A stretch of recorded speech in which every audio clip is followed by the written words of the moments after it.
And we are live, so welcome everybody to session 1 of an entirely new game.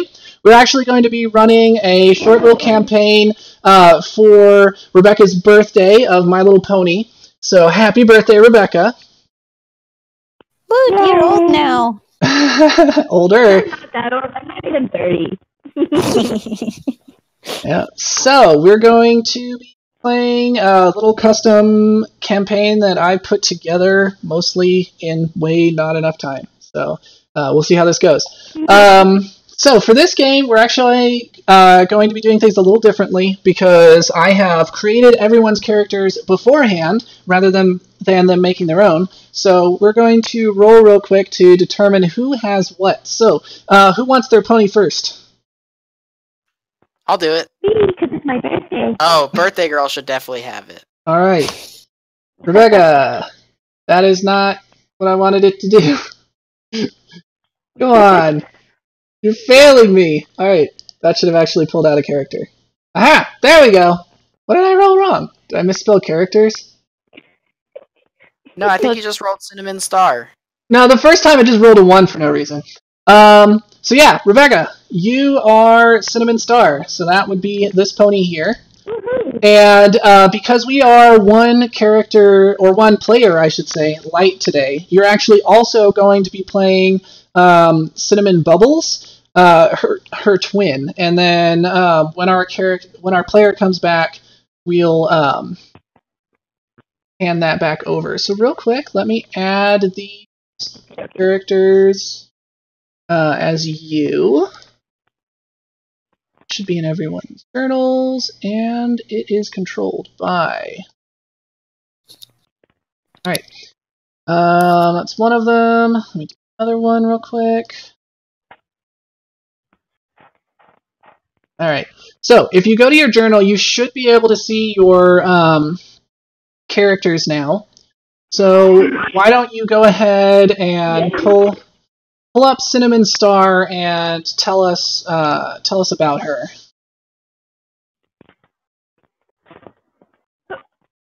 I can also see NPCs, and am I supposed to be able to see the NPCs? Myrtle and Master Meadow. Yeah, you know both of those people. Okay, cool.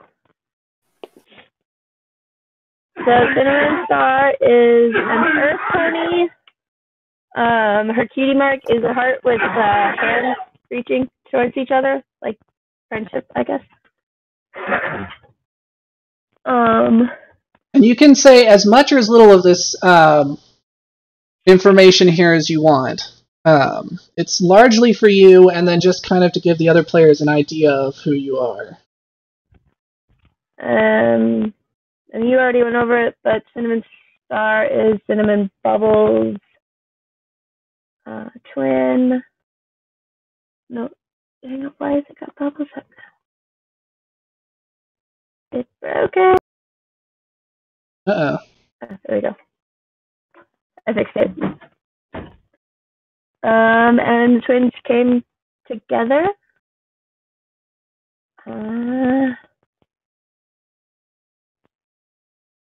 I can speak multiple languages, so that's cool. Mm-hmm.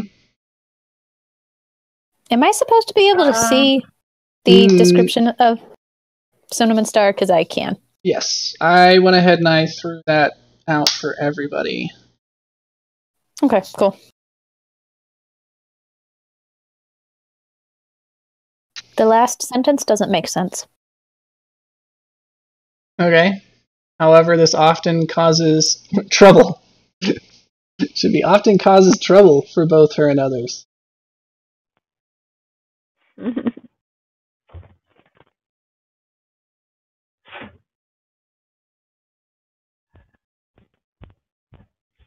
Is that better, Anna? Yep. And then the twin brother is, I don't know, they both kind of sound nerdy. The twin brother is like totally nerdy. And then he's also an earth pony, and his cutie mark is a Rubik's Cube. So. Yep. Yay! Alright. Cool. So let's go ahead and Jason, you already volunteered, so let's give you the next one. Alright. You are Caramel Kisses. That one out for you. Real Yes, that's what I wanted.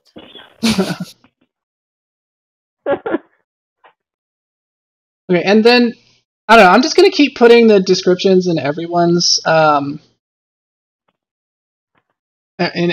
journals, just because it's fairly basic information. There's no dark secrets that I put in there. No, but we must have the dark secrets. Well, those are for you to create. All right, Jason. So you should have your journal entry now. Okay. Oh, and also I should point out, so the link at the top, that is a link to a PDF with your character sheet. So you will, in addition to familiarizing yourselves with kind of your character's personality, you'll want to try and find some time to go over your character sheet to look at what your abilities are, and your class, and all that sort of stuff. Cool, sounds good. Cool. So I'm adventurous and quick-witted. I have a magical talking backpack. Yep. I can't read the map that came with the backpack.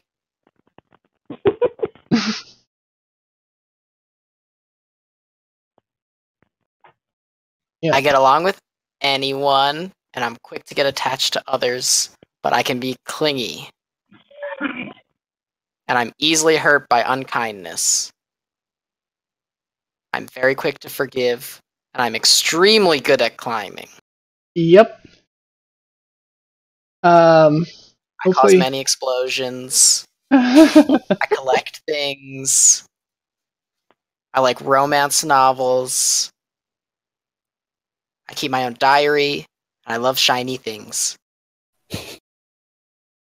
Oh.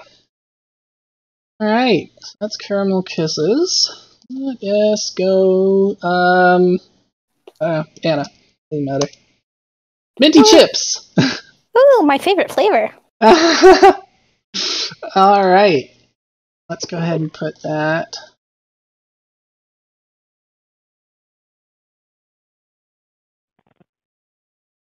Alright. And then, I don't know, theoretically, as I'm assigning these characters to you guys, you should be able to start controlling your tokens. You'll have to let me know if that's true.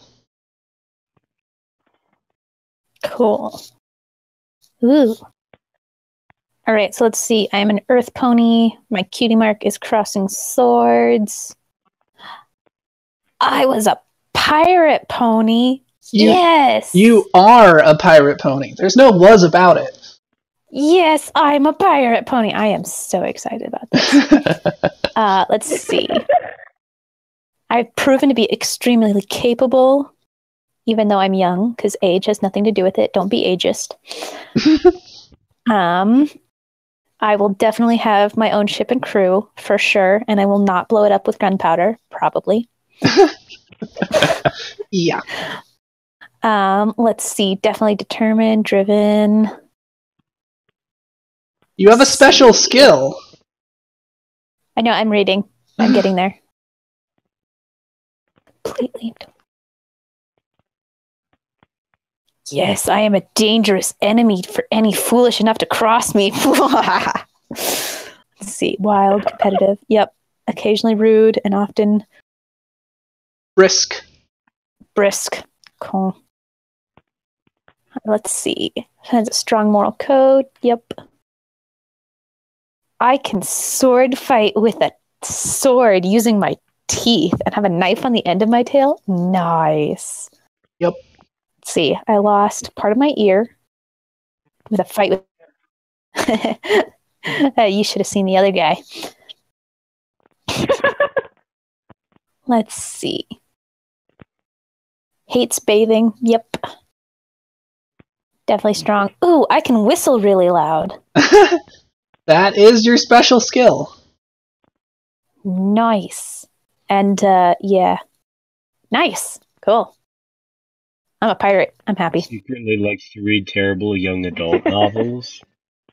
This character definitely doesn't sound like me at all. It is amusing. How It is random amusing. was the randomization?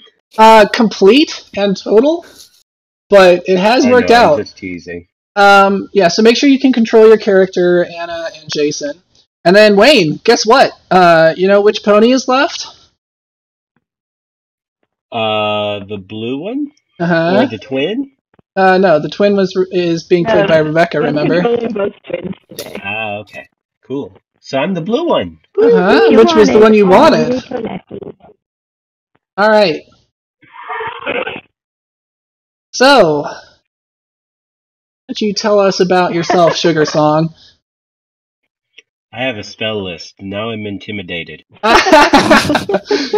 Yep. Luckily, you're not a full wizard. That is Jason as Caramel. You are a... I want to say I made you a ranger? I should remember these things. Cool. Oh, So I even don't have better. a No, I made you... yet. No, even better. I made you a bard, and you are specifically a sea singer, so you are a sea bard. Neat.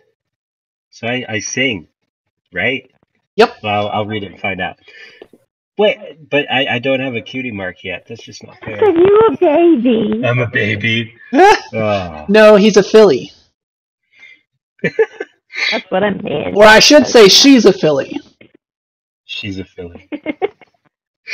Nobody knows where I came from, or who my parents might be. Found as a tiny filly one morning after a very powerful storm had sent the horse Hoigans? Horseshoegans. Horseshoegans. So, Like you... Tortuga, but it's Tortuga. Oh, like Tortuga, but horse. Oh, okay. Horseshoegans. Got it. Okay.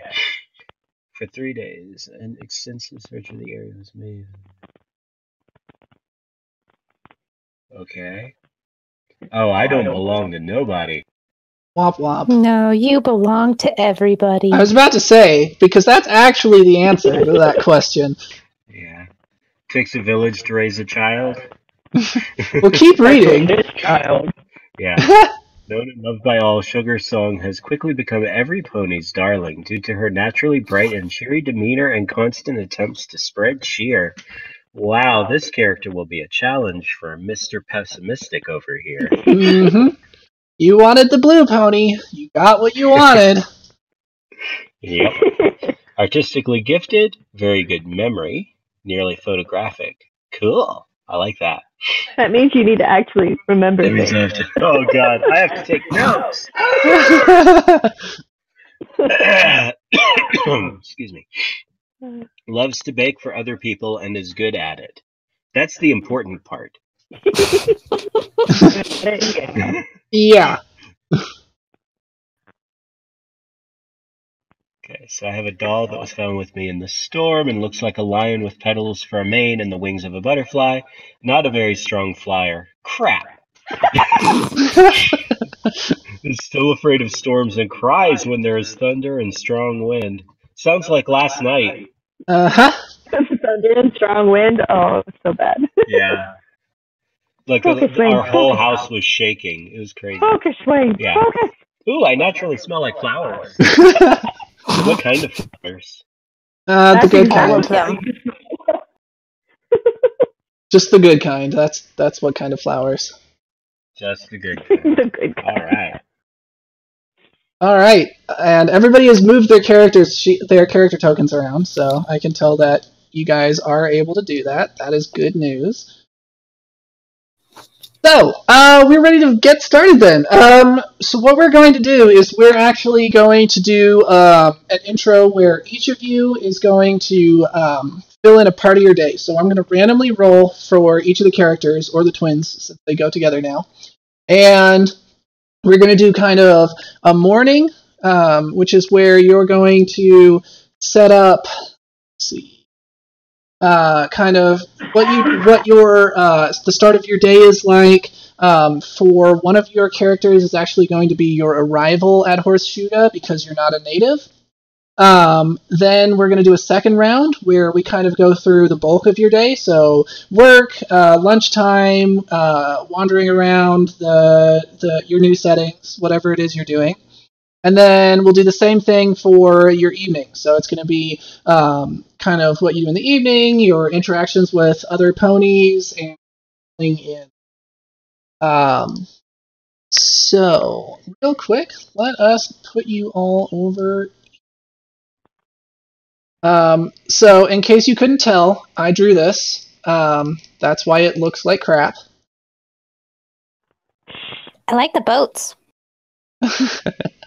None of this is to scale. I should point that out because it is super not to scale. The boats and the buildings. These two to scale, we're like the Kraken. The buildings on the top corners are not that big. So let's get started. Alright, looks like we're starting with Sugar Song. So, Wayne, you've got an idea of your character, her disposition, and what do you think her morning looks like? I'll go ahead and throw you on. Real quick, I guess I should give you a summary of this map. So, the island of Horseshuga is a floating island, largely just run by the pirate ponies, who are not nearly as piratey as you might think. Sorry, Anna. They're more like helpful mercenaries. But it is a horseshoe-shaped island. It's a combination of both man-made and like actual dirt. And the reason that it floats is that it is on the back of an enormous turtle named Old Lumpy. Named thus because he's old and very lumpy. And you have up here on the top right, this is where Master Meadow takes up residence. This is kind of the business center where the day-to-day operations of Horseshuga are run. And then over here on the top left is where Myrtle, the current Turtle Whisperer, lives. And she is in charge of the kind of deciding where to direct Old Lumpy, because she is actually able to talk to him and hopefully kind of guide him away from things like large volcanoes or tornadoes or that sort of thing that would not be fun for people. Or I should say for ponies. Those two top ends are kind of the more businessy side, and then as you descend more toward the bottom center, it becomes more and more urban with houses and people. And then obviously, the inside of the horseshoe is a great bay because it's protected and quiet, so that's where ships go. It's got a series of docks, and the entire thing is made by pirates, so that's why the docks are all uneven and crazy, is because pirates don't care. So, and of course, at any time, if you have questions, feel free to speak up. And if you want to establish any NPCs, just do so. I will take notes, and they will become actual characters as the story goes along, within reason. So, all of that out of the way. Sugar Song, what is your morning like? How does it start? Well, first of all, since I've kind of been raised by the village, where do I live? Like, where would I find myself when I wake? So, that's partially up to you. Technically, Master Meadow is your legal guardian. So, he is the guy who lives in that top right house. So, you could be there. Or you could be hanging out with any of your friends, because literally everybody in Horseshuga has taken some degree of ownership over you. So, you have plenty of options.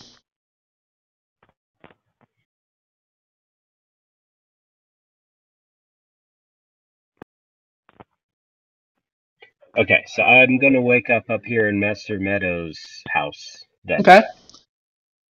And from there, I'm going to start doing my normal morning routine, which is making myself look,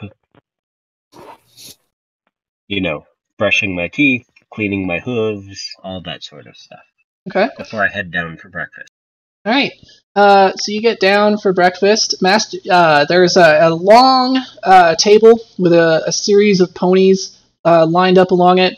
Master Meadow is sitting at the head of the table. He seems to be reading a newspaper and drinking coffee. But as you walk by, he kind of looks over and goes, "Good morning, Sugar Song. Trust you slept well last night despite the bit of rough weather we had." Sorry, I missed part of that. Was I cutting out, or I heard you just fine, Thomas. Okay. I think you cut out. Okay, on so my end, at least. Okay, so it sounds like it's just your end, just so long as it's not Discord again, because we've had that, and that was not great. He said, "Oh, good morning, Sugar Song. I trust you slept well last night, despite the bit of rough weather we had." I slept okay, I guess. Wonderful. Help yourself to breakfast. I believe it's pancakes and pork chops or some such. I don't really go for breakfast, you know. I love pancakes. And I dash over to the pancake line. Okay. There is no line. You can just sit down. I have a huge stack of pancakes. Okay. So you retreat your like a shaggy sized stack of pancakes. All right.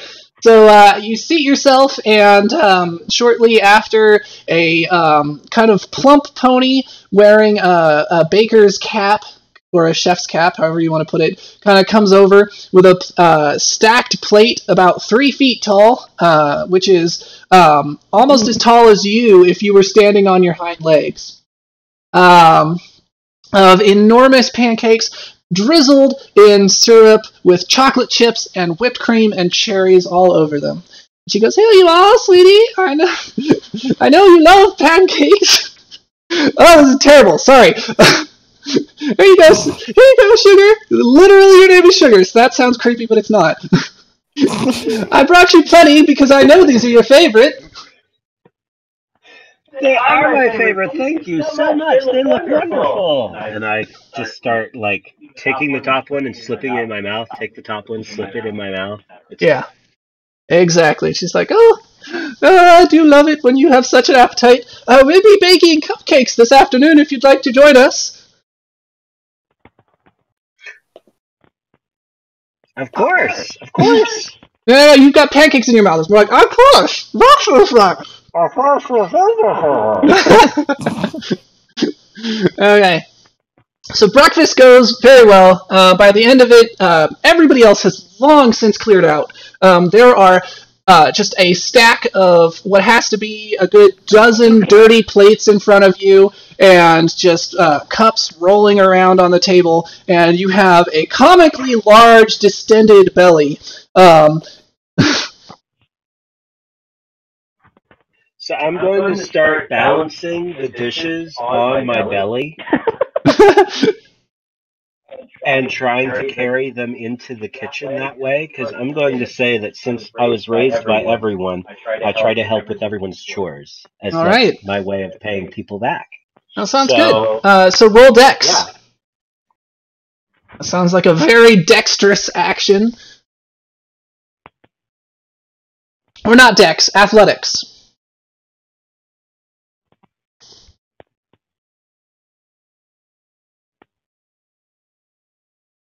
You mean acrobatics? Yes, that's the one. Thank you.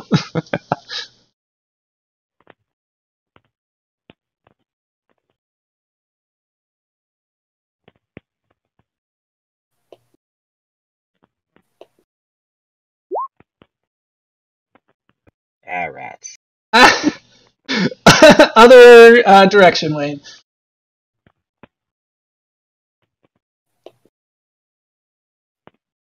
I did the same thing earlier. Alright, 15. Yay! You only lose 5 plates. And that's just a normal everyday occurrence. Yes, with Sugar Song around, 100%. So you're just like scooting along, and you lose like 5 plates. You get to the kitchen.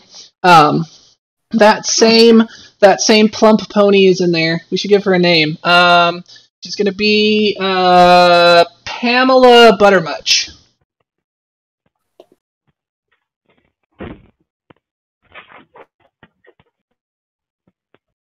Sorry, writing down that name.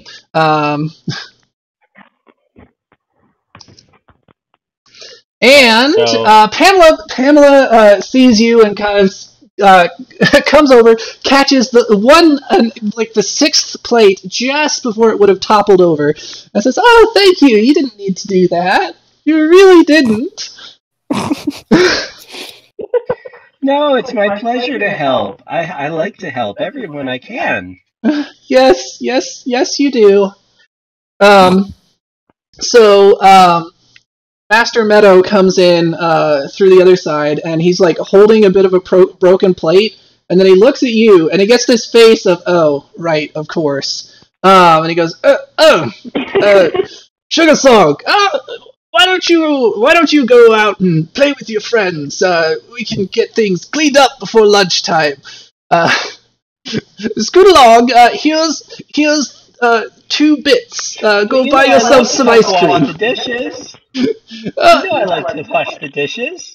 Yes, but today we have a particularly important lunch going on, and I just need you kind of, what kind of lunch? Out of the way. The important kind with big wigs, Woo! Am I invited? Yes. It's at 2:30. And if you can promise to behave yourself, you're welcome to come. Now, as I was saying, here are 2 bits. Go buy yourself and your friends some ice cream, and I'll see you in a bit. Yes, sir. Thank you. And I take off toward the door and completely miss it. Just slam face first into the door. Yeah. Yeah, makes sense. And then I kind of stagger out the open doorway and then take off. Alright. So, you head out. Are you doing anything particularly interesting? You have any friends you would like to establish as characters? Do I know any of the playable characters? Yes. So you would know everyone except Caramel Kisses.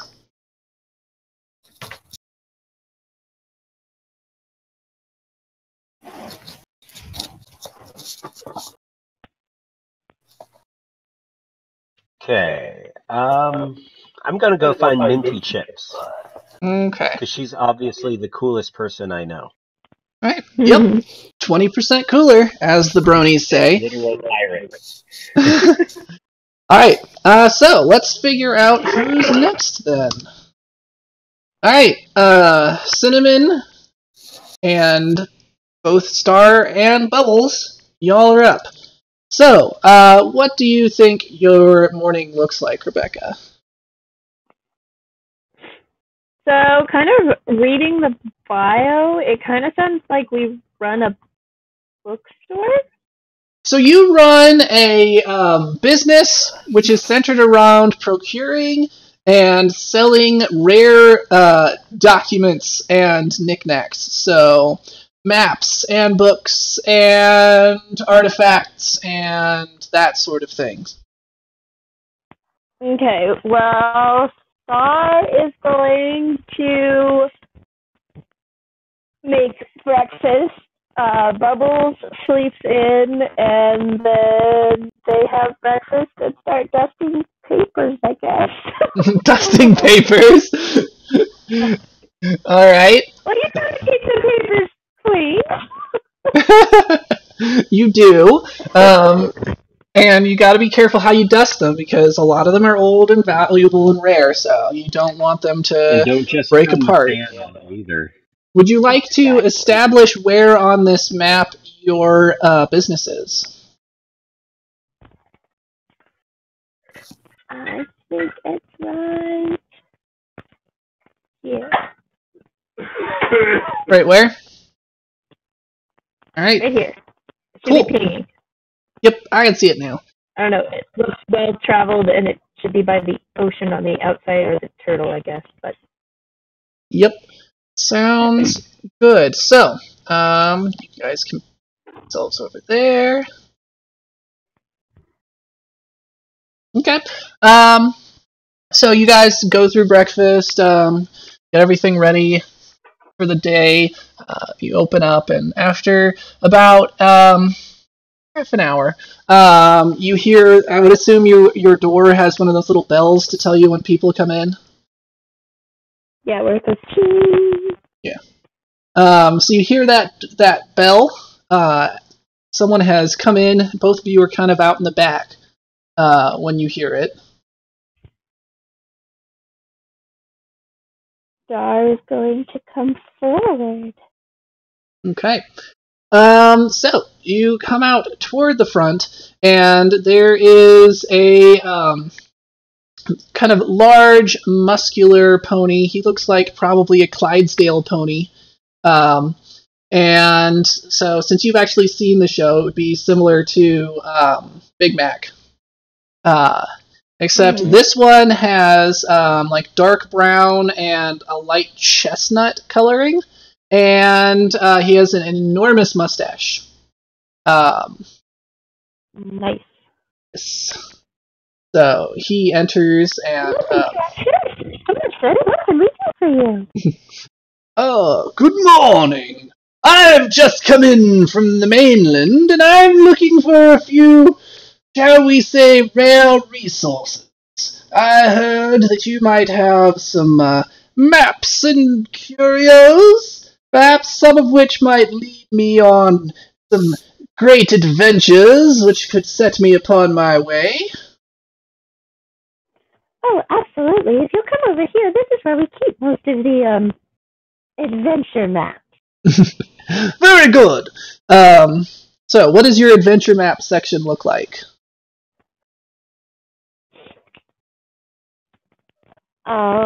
You have to open up this big chest. Because it's very piratey looking. And inside, it's all nicely divided. You can tell that Bubbles arranged this.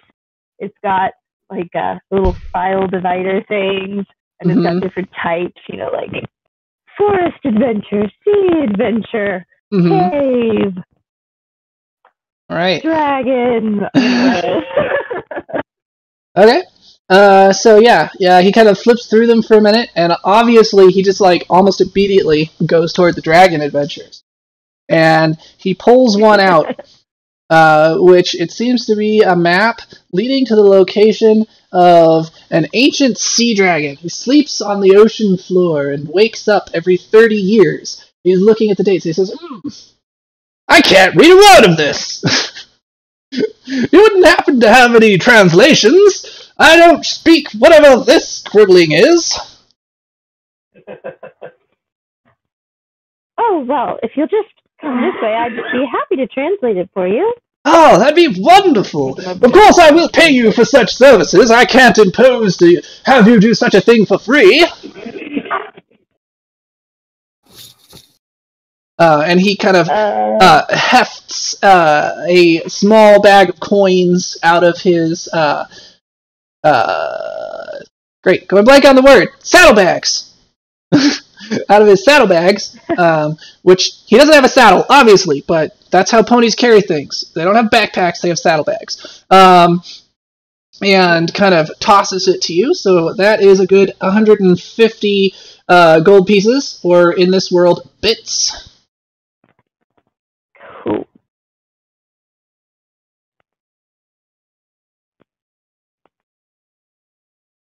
So, I guess about then Bubbles comes out, and he looks at the map and he goes, "Oh, that's a great one." Ah, yeah, I thought so myself. Here, I might go after it myself. What if I beat you to it? He kind of slaps Bubbles on the back so hard he almost falls over. Kind of crash into a stand, and I'm like, oh. And Bubbles starts arranging the stuff back where it belongs, and I don't know. Yeah. Glad to see somebody's following it. If you end up back here, you'll have to let me know how it goes. Indeed I will! I'm excited for a bit of adventure. The mainland can be a bit slow sometimes, especially where I'm from. Too much civilization! We should be out in the wilderness as God planned. Or I should say, as Celestia intended.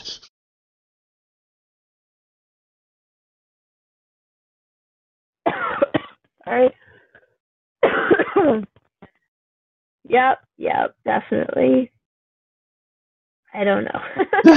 Alright, so Cinnamon Star comes back out with translated map, I would assume? Yeah, I was just going to translate it at the desk, but coming back out was, I don't know.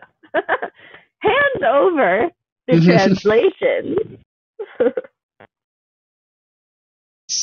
Ah, much better. This does look promising. How much is this map? I don't know what that was. What Palace, what would I go for in this world?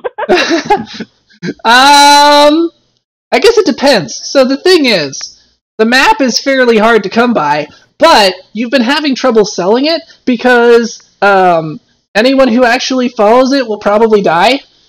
So it's kind of up to you where you're going to place it. Moral dilemma much? And he just tipped you 150 gold just to translate it, so... I know, I was just like, well, I mean... This dude is loaded. Basically paid for it in the tip. So I'm like... Well, then just be like, free with translation! Congratulations, it's yours! Don't worry about it, it was free with translation. Ah! I guess. Well, that just won't do! And he throws you another bag of coins. And so this one has 300 in it. And he's like, that should cover it! It was wonderful doing business with you. It was wonderful doing business with you. I hope to see you around. I'm sure I'll stop back by on my way after I've defeated this monster with my guns, he says as he flexes his front legs in a way that defies logic. I sure hope so. I don't know. So he tosses the map into his saddlebags and heads off with one more hearty "See you around, fellow pony villains," or whatever. And yeah, so that is your morning. So let's see who's up next. Pony villains. I don't know where I was going with that. Well, pony villains. That just sounds like something we need to use when we meet a bad guy. There you go. All right, Caramel, you are up. So, as it says in your bio, you discovered a magical talking backpack in a cave up in the mountains where you're from, and have had a series of adventures with your backpack. Speaking of which, you'll have to let me know what you want to name your backpack. And at a certain point, the backpack revealed that it had this ancient map. But the entire thing is written over in some sort of strange pirate language that you haven't had any experience with, and so far your attempts to translate it have all failed. And so, recognizing at least its origin, if not at how to translate it, you have decided to go to where pony pirates are from, to see if you could find someone who could translate the map for you. So, you've been on a mildly harrowing sea voyage over the last couple of weeks, and you have just arrived in port. It's a busy dock, bustling with ponies and other creatures of every type. There are griffins and zebras and donkeys and just pretty much anything mildly equestrian. Not to mention a few small dragons and some other more unusual oddities. So you are just now disembarking. Awesome. I have a question first. Yes. What is the extent of the magical powers of my backpack? Just that he talks, or He talks. He'll tell you things. It's one of those things where he's almost as annoying as he is helpful. So sometimes he or she, sometimes it will give you great information, and other times it will lead you into very dangerous situations that you probably wouldn't have chosen on your own. But it's not magical, as in like can hold anything I want, or like can manufacture whatever I want to get out of it, kind of thing.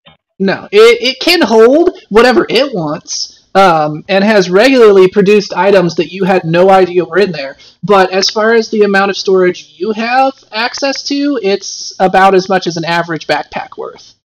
Got it. So largely it's a source of information. Cool. So I want to name him Bag. Okay. Bag the backpack. And I'm gonna name the map, even though I know it's not magical and talking. I like to pretend that he talks back to me too. Okay. Maybe it is. Maybe the map does. It sings pirate shanties. It doesn't talk to you, but every time you open it up, it just immediately starts singing pirate shanties. Perfect. That'd be awesome. So you can't even look at it without it just going, yo ho, a pirate's life for me, and it just won't stop. So I step off this ship, and I immediately ask Bag for my newfangled digital audio diary, and I say into it, Day 36. I want to kill Map, but we made it successfully. I finally made it to Horseshuga, and I'm in search of the person who can read this stupid map and get it out of my life forever. Oh, poor Map. Right. And then I pull Map out of Bag, and I say, I'm sorry, Map, but I was really just joking for my... Do you open the map, or did you just like pull it out but it's still rolled up? Nope, I just patted it Okay. while it's still in the bag, and then Cool. I wink at Bag and say, I wasn't really kidding. Of course not. He's insufferable, the fool.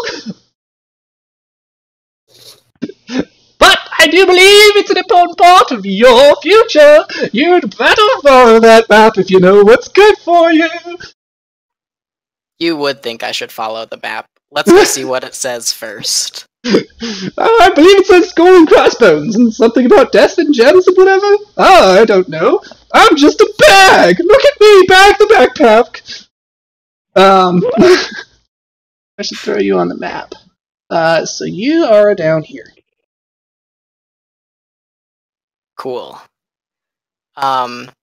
So I ask Bag if he has any useful information about where I could find a map shop on the island. If knowledge is what you seek, a bookstore seems like the place to go.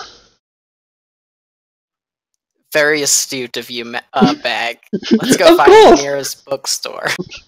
Okay, so you head to the nearest bookstore, and it is a bookstore called, let's see, a Real Page Turner.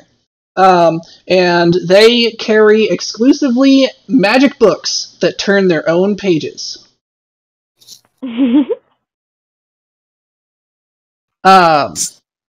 So you walk in and you're greeted by the store owner. Oh, you seem to be new. I don't believe I'd seen you about before. What's your name, young lady?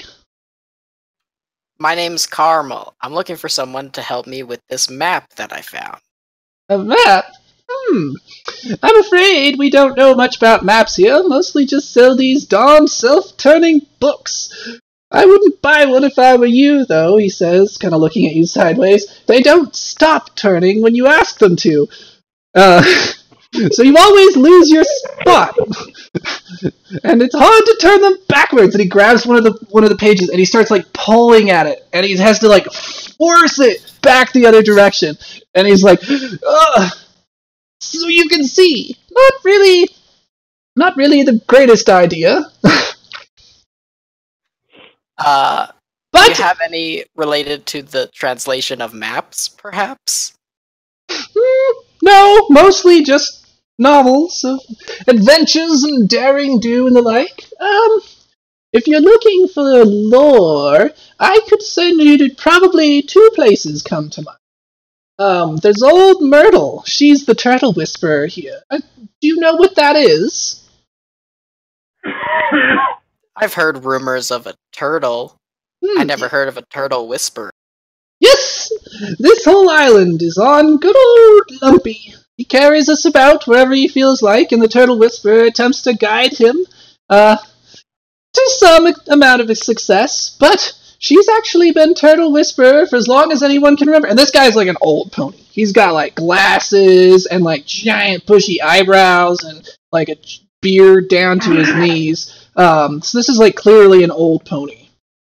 It's like, she's been turtle whisperer as long as anyone can remember, at that position since long before I was born. She's bound to know a thing or two. And then there's also a shop of I don't know, curios and maps and whatnot. I've never really been there, but I've heard people talk about it. Run by a pair of twins. It's known as Cinnamon something. Twins freak me out. I don't think I'd go there if I were you. Freaky twins. Sounds promising. Yes. So, and he kind of like points to a horseshoe that's hanging above the door for good luck, and he points to the top left part and says, "That'd be where you'd find Myrtle." And then he points to the right side, just at the hook where it kind of bends out, and says, "And this would be where you'd find the Cinnamons." Rather convenient having an island shaped like a horseshoe. You just point to your foot whenever you need to tell someone how to get somewhere. Excellent. Thank you so much for the information. Of course, anything to help. You wouldn't happen to want to buy one of these, just, out of curiosity, for the thrill of uniqueness? I think I'll pass. Alright, everyone does. I really should work on my pitch. I think I go about it all wrong, pointing out how horrible these are. I mean, never mind. You see how it is. So I think I leave the store and I immediately go for the one that the bookstore owner did not recommend, since he seems like a straight edge and I'm looking for adventure. Alright. So yeah, the island is bigger than it looks, so especially not really knowing how to get around, and the fact that the entire thing is built in kind of a haphazard manner, it does take you quite some time to travel over to where the Cinnamons run their business. But as you go along, you're always just kind of surprised by the bustling streets. It's warm and humid. Unfortunately, there's also the smell of fish everywhere, so I don't know how you feel about that. But it's a thing.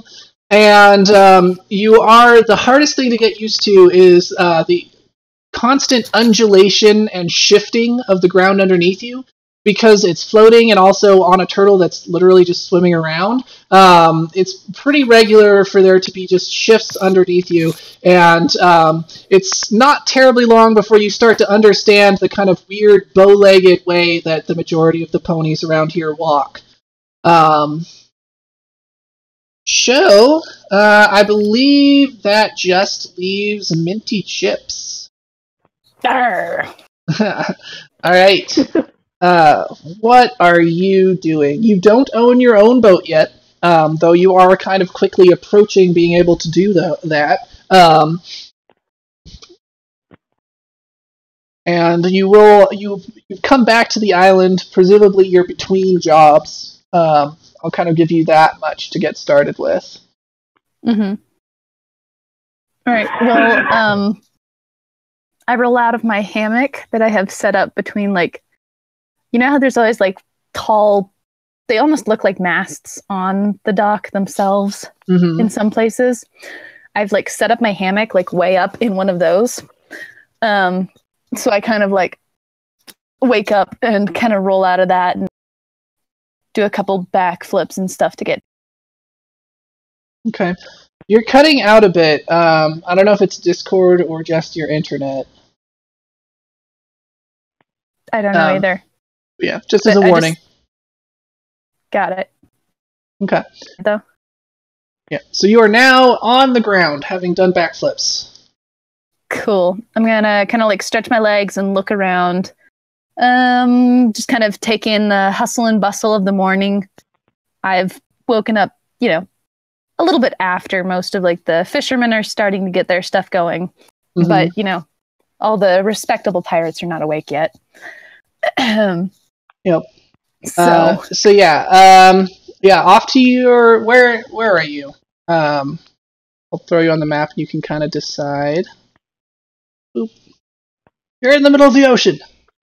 I am swimming. Now, it seems like, so you said that over where the shops that the twins have, that's where like most of the business and stuff goes on? Mostly just toward the top, so either side. Even though the main ruling organization that tries to put some order to the chaos is in the top right. Okay, well, I'm going to go to the top left because there's less order to the chaos. All right. So I'm like there. Sounds good. All right. Yeah. So after a couple of minutes, I'm assuming you're probably doing your morning stretches and whatnot. Mm-hmm. A tiny little unicorn with an eye patch comes up to you, and he goes, "Good morning, Minty." Good morning, small child. Oh, you know this guy. What's his name? That would be helpful. His name is... unless I don't care, but... it's up to you if you wanna care. But his name is Timmy Two Thumbs. Timmy Two Hooves. Timmy Two Hooves. Even though he has 4 hoofs. Yeah. He's not like walking around on two legs being like, I don't know how to do this. Is he like kind of obnoxious? No, he's kind of he's one of your partners in crime. He brings you tips and information and whatnot. Got it. All right. So I'm gonna look at him and start, lifting barrels, doing curls with barrels, working out my biceps and triceps and all the rest of the steps. And so I'm gonna look at him while I'm, still working out and be like, "Morning, Timmy. What do the winds bring us today?" Well, there's a couple of things that are probably interesting. So I heard that there's supposed to be a big lunch or something over at Master... Got his name. Good job, Thomas. Master Meadows' place. Might be worth checking out to see what's going on. Oh, and I brought you breakfast! And so he produces like a sandwich, but clearly the contents are hay because it's a sandwich for horses. Got it. I'm gonna kind of look at it and be like, I've got to get my gains in before the carbs. I'll eat it in a bit. Okay, I'll just wrap it up and put it over here. And he puts it down and immediately, just like a seagull, takes off with it. He's like, "Oh, I'll find you another one later." Yeah, and other than that, there's the big Festival of 5 going on tomorrow. So they're having a competition for that, actually, where 5 lucky ponies are going to get to go, and they're actually going to get to ride on the floats, which would be really good exposure, having everybody see you up there looking awesome. And at the end of it, you even get to take a boat ride all the way out to the Island of Renewal. Yeah. Sounds like my kind of competition. Mm-hmm. So I'm thinking you should enter that. And I might be able to do something, just kind of push some numbers around, if you were interested. Timmy, we've talked about this. We may be pirates, but we don't cheat. There will be no pushing of numbers. There will be no fiddling with fiddlesticks. We will do this the correct way. We will win, but we will win with honor. I've talked to you about this, Timmy. Yeah, you're right. I'm sorry. But anyway, you should go to that. That would be fun, and I think it would be good for your career. Yep. I agree. And I know we can win this fair and square. But now, what was that about a lunch? Oh, yeah. Did you get a menu? Yeah, no menu. It sounds like it's for some planning on how the parade is going to go. Because, every year they stop at certain businesses and say, oh, look, this is one that the pirate lords really liked because it's awesome. So they have to decide which ones are going to be stopped at this year. Yeah, I don't know if that would be too interesting unless maybe you have a business you wanted to support. But that's the main agenda there. I think the menu was mostly kind of like fancy person food, so like snails and like fish eggs. Yeah.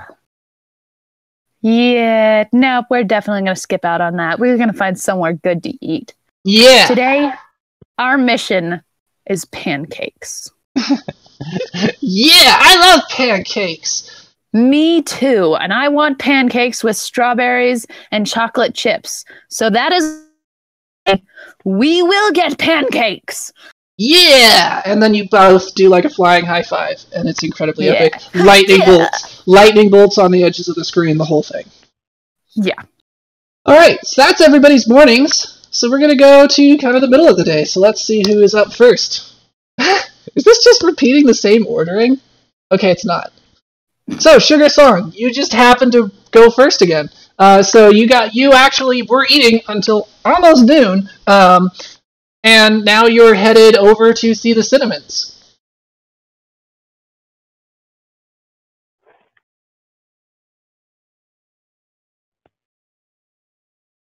Are you alive? Yeah, I'm alive. I just forgot my own name for a minute there, and I was like, wait a minute. Oh, yeah. You died of Ebola while we were doing Anna's part. Alright, Sugar Song. Whoa! Sugar Song just swam across the ocean. Whoa! Wow. All that sugar from those pancakes, My tummy is already all gone. So, are you just lost, or... Because you're going completely the wrong way if you were planning on seeing the Cinnamons at their shop. He wasn't. He was going to come see me. Coming to see... Yeah. Alright. I got it confused. I thought you were going to see the Cinnamons. Alright. So, today is a calm enough day that you could totally just fly over the port like that. Or did I swim off the pancakes? Either one. I think I swam off the pancakes. Alright, Because fair I've enough. arrived with a flat belly. Yeah. Oh, well, you had a flat belly, like, just after the joke stopped being funny. It's like, it just cut between two different scenes, and then it was gone.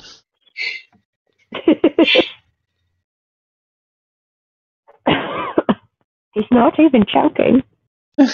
Hey, Minty Chips, where are you? As I come busting in. Okay. You run right over poor little Timmy. Oh, Timmy! And Timmy's just, like, lying on the ground and, like, twitching at weird angles. Hello, Sugar Song. Yeah, hi, Sugar. I'm fine over here. Nobody needs to help me or anything. It's okay. I'm gonna lean over and I'm gonna What happened to Timmy? I'm gonna lean over and I'm gonna like pick Timmy up and like nearly like throw him in the air because Yeah. I'm just that powerful. Nothing. I only got trampled. You need to be careful, Sugar Song. Oh, goodness gracious. Who could have done such a thing? Sugar Song, a pirate must always look out for where they're going, or else you will hit a rock. I wish I was I a agree rock. with you completely, but who hit poor Timmy? It's You have much pointless, to learn, Minty. Sugar Song. It's pointless, Minty. We've tried this before. She just doesn't understand. I'll be fine. We can't give up hope, Timmy. One day we'll get it through her thick blue skull. Yeah, I just wish I had a thick skull. It would hurt less. Don't worry, there, Timmy. We'll get you a helmet. Ooh, I like helmets. I have Now, a what is it that photographic you wanted, memory, Sugar but I Song? just can't correlate all of its contents, There you go. Just that's how it goes. Yep. Master Meadow gave me 2 bits. I was coming over to see if you wanted to go out and get ice cream or something. I'm always up for ice cream. I thought we were trying to get pancakes. Shh, we'll get pancakes later. We can get ice creams now. Ooh, pancakes! I love pancakes. I had pancakes for breakfast, and it'd be really cool to have them for an after-breakfast snack. Can we What have if we- pancakes and ice cream? Exactly. Let's get pancakes with ice cream on them, or under them, or in them. Yeah. Ooh. Quick, to the nearest ice cream pancake shop. And so, like star cut to an actual ice cream pancake shop that is called I Scream, You Scream, We All Scream for Pancakes. And yes, inside they advertise that they have a pancake stack that has a dozen pancakes, which are both filled with ice cream and then layered with ice cream. Ooh. Yes. We're gonna get those. Okay. So, you do that. They are amazing. And all of you immediately give yourselves brain freeze and regret your life choices. It's so good, but it hurts. You ever wondered how they got the ice cream inside the pancakes without it melting? And right. Yep. So that's your noon, I guess. I literally don't know where to go from there. So unless one of you has an idea. When we're done eating, we decide to help our brain freeze hurt. We should go numb our brains with books that we can't read. That way they'll stop hurting. So where are you going to do that? We're going to go to the twins' bookshops to numb our brains so they stop hurting. Okay. So, you are now on your way over.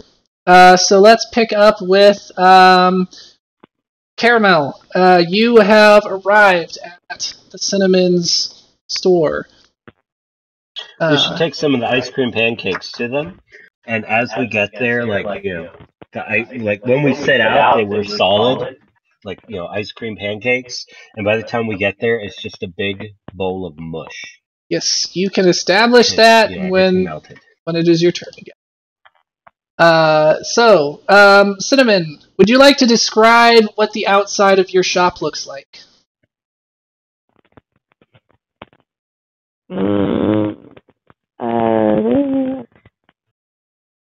It looks like a pirate shop. It looks like a pirate shop. So does it look like someone took a boat and put it on the ground and then built a building on it? Yes. looks very much like the buildings in Monster Hunter. Okay. So you go up, and this is it. The building looks like it was made out of an old three-masted galleon. And in the side, there's a gangplank leading up to the main deck, and that is where the actual entrance is, which looks like the doors to a captain's cabin, but it actually leads you into a dimly lit, slightly smoky interior with an air of mystery.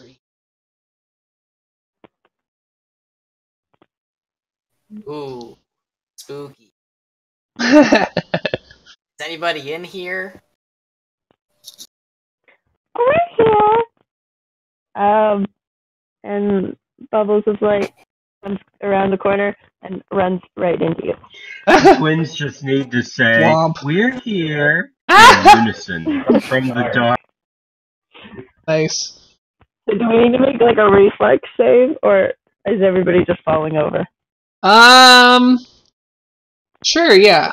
Y'all can all give me a reflex save. So that's going to be 1d20 plus, you should, on your character sheet, Jason, there should be a section that says, like, REF or something like that, and then a number. So you're going to do 1d20 plus that number. What are we doing? A reflex save. So if you look on your sheet, kind of on the left side, on the left side it says reflex, and then in parentheses dexterity. Yeah, so you're going to roll 1d20 plus 4.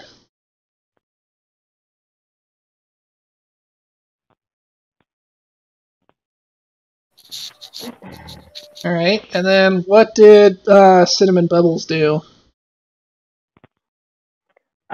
Cinnamon Bubbles is definitely going to just fall. Okay. So, Caramel, that is a very high... That you rolled quite well, so you are able to kind of do however you want to avoid being knocked over by a clumsy pony running into you. You can handle it however you'd like. Bubbles knocks out my hind legs, and I quickly tuck forward and somersault right back into standing. Nice. Nice. Oh, I'm so sorry. I didn't mean to run into you. I was just coming to see if you needed anything. Oh, that's no problem. I was sent over here by a bushy-eyebrowed old bookstore dude. He said you knew about maps. Anything from John or Sarah? So that would be Granny over Anna's mic. That was awesome timing. Sorry, Jason. Could you repeat that? He said I was... Oh, that's no problem. Don't even worry about it. I was sent over here by the bookstore owner with the bushy eyebrows, and he said you might know about maps. Okay, yeah, and you guys know exactly who that guy is. He is he's like old money, and he actually just runs bookstores for fun, but he's really, really bad at it. He's come up with a long series of horrible ideas, like edible books, and those self-turning books, and books with invisible ink that you can't make visible, and that sort of thing. Nice. Oh, you mean, what was his name? You are free to name him, because I did not. Doofenshmirtz. Okay, his name is Doof, and then Ensmirtz. Oh, you mean Mr. Ensmirtz. Yes. Yes, I believe so. Out of curiosity, did you buy any of his books? Well, actually, at his own request, I did not. See, I was just wondering if his sales pitch had improved. I'm gonna guess not. That was Star, by the way, which is the sister. And you just have to do a fake boy's voice for Bubbles. Just be like, "Hi guys, I'm a boy."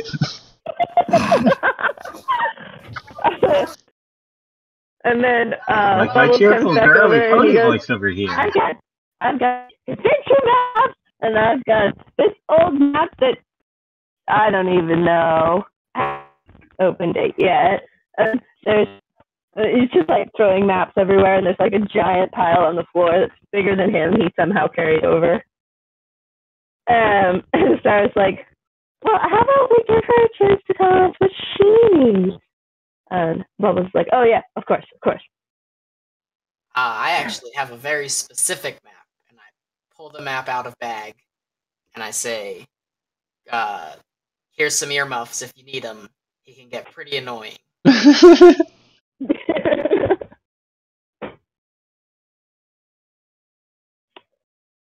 And so then I roll open like, map, and he starts singing. Okay, I'm trying to find one. Yo-ho.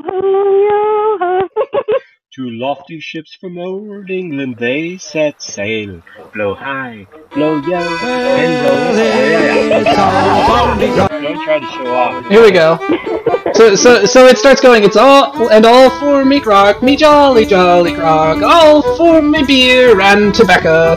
Well, I sent all me tin on the lassie's drinking gin. Across the western ocean I must wander. Anyway, it's gonna keep going like that. Well, me boots, me noggin boots, they're all gone for beer and tobacco. For the heels they're worn out, and the toes are kicked about, and the soles are looking for better weather. I closed the map. Well,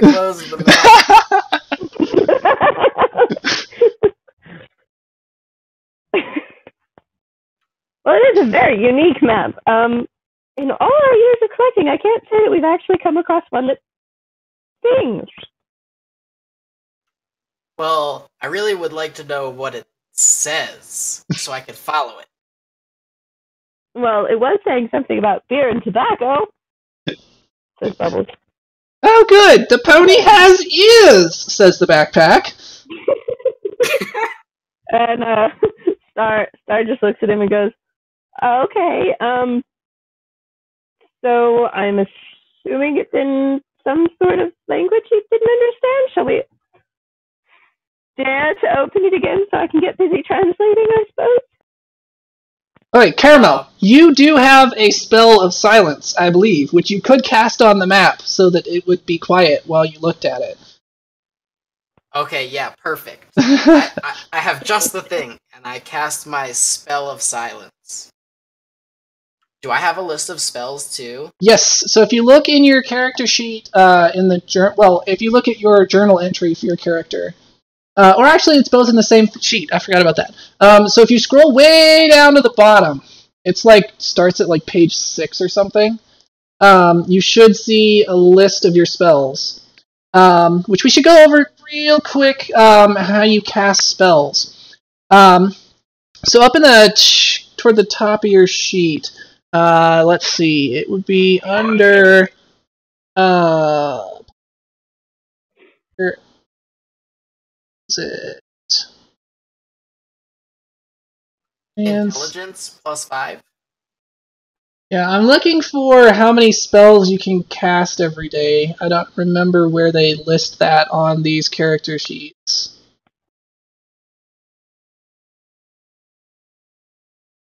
Okay, I'll keep looking at that. But basically, as a wizard, every morning you go through your spell list, which are all those spells at the end of the sheet, and you're going to pick a certain number of spells based off of your level and your intelligence score. And then those spells that you have prepared for the day, you can then cast throughout the day. And then the ones that say level 0, those are cantrips. You can cast those as many times as you want. Okay.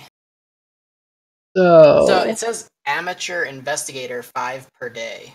Yeah, so that's actually a feat that you had. What that is you can spend 5 times per day, you can, on a skill roll, so that would be your knowledges, your, that sort of thing, basically to, come up with some brilliant idea.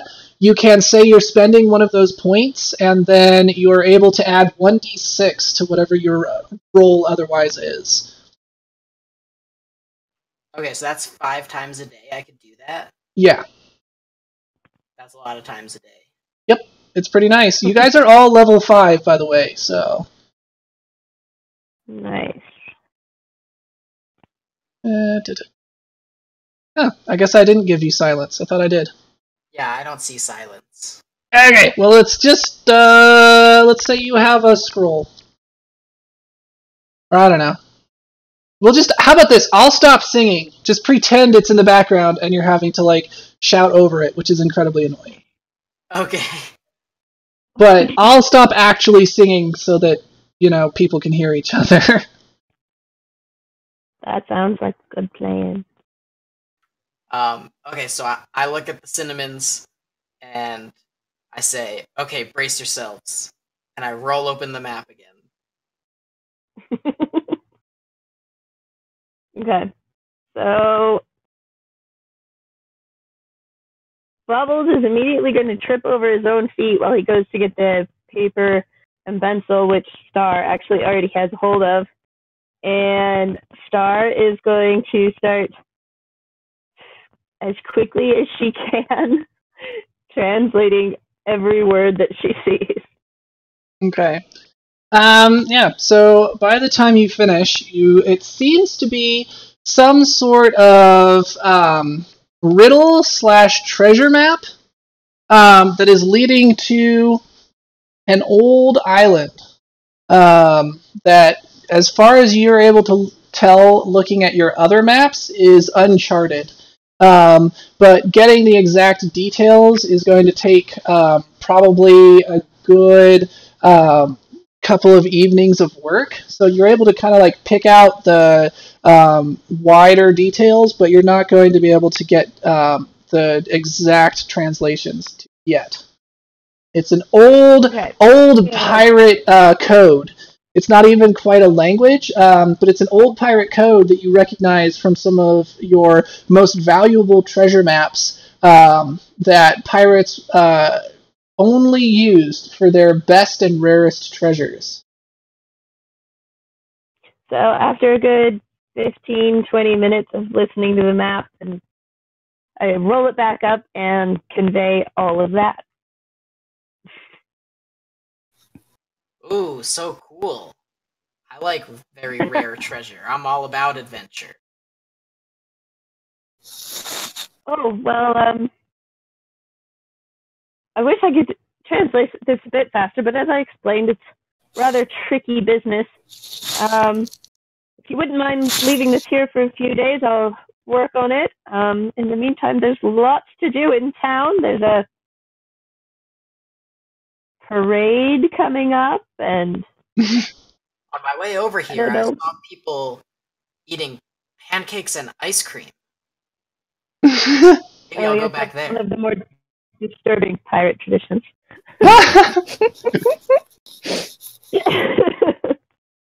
Yep, that's just a thing. You have to do that it's the evening before the Festival of Five. It's a tradition that everybody has to eat at least one plate of pancakes with ice cream, or Krampus will come and he will steal your socks. But only the left ones. Yes, but only the left ones. Okay, then. I'm very attached to my left socks. I better go eat some pancakes and ice cream really quickly. I was like, well, I'd be happy to show you the best places in town if you wanted some company. Yes, that would be great. I love making new friends. Let's go eat pancakes and ice cream together. Alright. So that is everyone's noon. So let's see. We'll just pick up with you guys closing up shop and leaving just as 3 very sticky ponies carrying enormous plates of pancakes and melted ice cream come running up to you guys. Oh, hey, Song and Minty. Wait, you're not closing up shop yet. We needed to numb our brains with your books. We don't have books. You Maps, have words, some books. whatever. Doesn't matter. Words numb your brain. And we brought you ice cream pancakes, see? We came as fast as we could so they wouldn't... Oh. Oh. Okay, cool. Ice cream pancakes. Caramel. That's Yeah, that's what I was looking for. I dropped mine. Sorry. Timmy says, looking very sad and holding a sticky plate.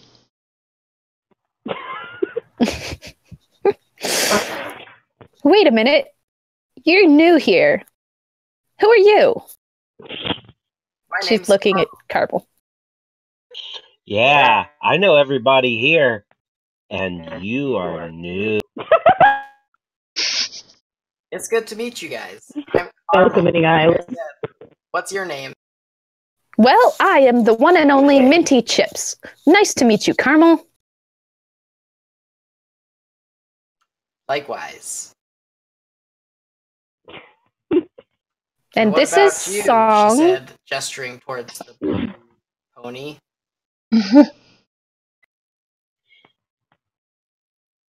Minty You're the blue Chips is pony, going to right? elbow Sugar Song and say, "Come on, Sugar Song, you need to introduce yourself." What? I'm not used to meeting new people. Oh, it's fine. Ponies. Just pretend like they've been your best friend forever, but they forgot your name.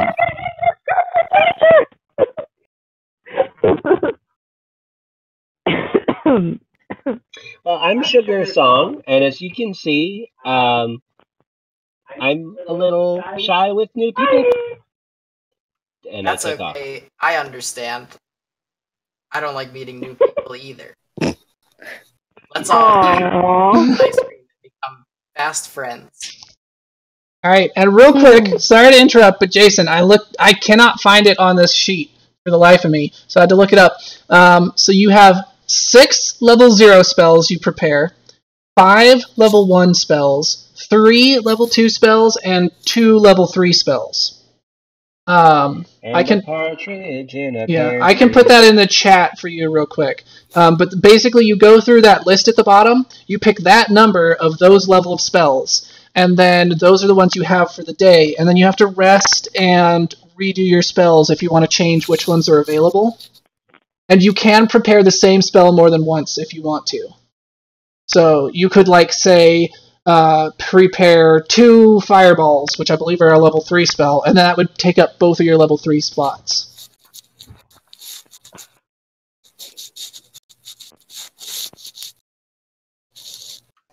Okay, cool. And I do that new every day? Yeah. Now you can just carry over, you don't actually have to, every morning be like, oh, I'm going to change these. And so if you are just yeah, I have the same ones as yesterday, that's totally fine. Okay, awesome. And then for today, since you obviously didn't have a chance to do that, you're free to kind of just pick and choose as we go through today. And then later when you have more time, you can be a little bit more precise with it. Cool.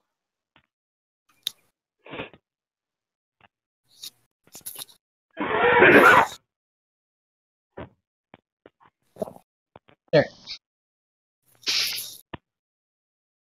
Alright, so you guys were heading to where? The ice cream, you scream, we all scream for pancakes shop. Okay, cool. You get there. And they're just turning the sign around to say closed. No! I'm going to barge up to them and kind of glare at them and say, "We have someone new. Would you pretty please open up your shop just for a little bit, please?" Dreadfully sorry, my dear, but, with the festival tomorrow, we're all out. The leftovers are out in the dumpster, though. You're welcome to dig through them, but, unless you want to come back tomorrow, there's nothing for you. This is perturbed. This is a problem. So I'm going to turn back around and kind of walk up to them and be like, "I'm sorry, guys. It looks like we're too late. I wonder where else we can get ice cream and pancakes." Maybe I can cast my charm person spell to make him let us in. No. They're not going to do that. Carmel, how could you even think of such a thing? Free will is one of humanity's or ponymony's? Pony One kind. of our greatest pony kind's greatest abilities. How terrible of a person would you be to take that away from this poor person? I was just trying to fit in with pirates. I have an didn't realize it was idea. like that. That's okay, I've got an Carmel. idea. You'll In learn. the background, I've got an idea. We could just make our own pancakes and buy some ice cream. In my kitchen. Smart. But I've got an even better idea. What if we buy our own ice cream and make pancakes? Yeah, see, that sounds like a great idea. I knew somebody would come up with an awesome idea. Or you could just turn around. And I'm standing there with several plates of ice cream pancakes that you do not know where I got them. I don't think I want to know. Yep. I just wanted Did to it look apologize, slightly Caramel. I'm sorry that I was so rude earlier. I really am not used to new people. That's okay. You saved the day with pancakes. Yep. So you start eating them. They're actually quite good. I only say that because in Sugar Song's character sheet, it specifically says she's good at baking. Otherwise, they would be horrible and full of rocks.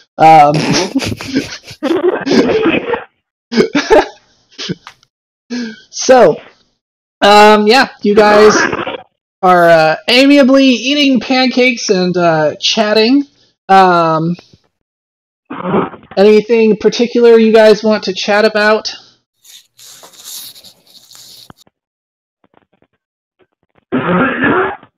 Coughing and dying. Okay, sounds good. Minty Chips is going to start talking about the amazing pirate ship that she's going to have soon. And all of the cool things she's going to put on it, like an ice cream maker. And confetti cannons? Oh yeah, 100% confetti cannons and glitter balls and oh yeah.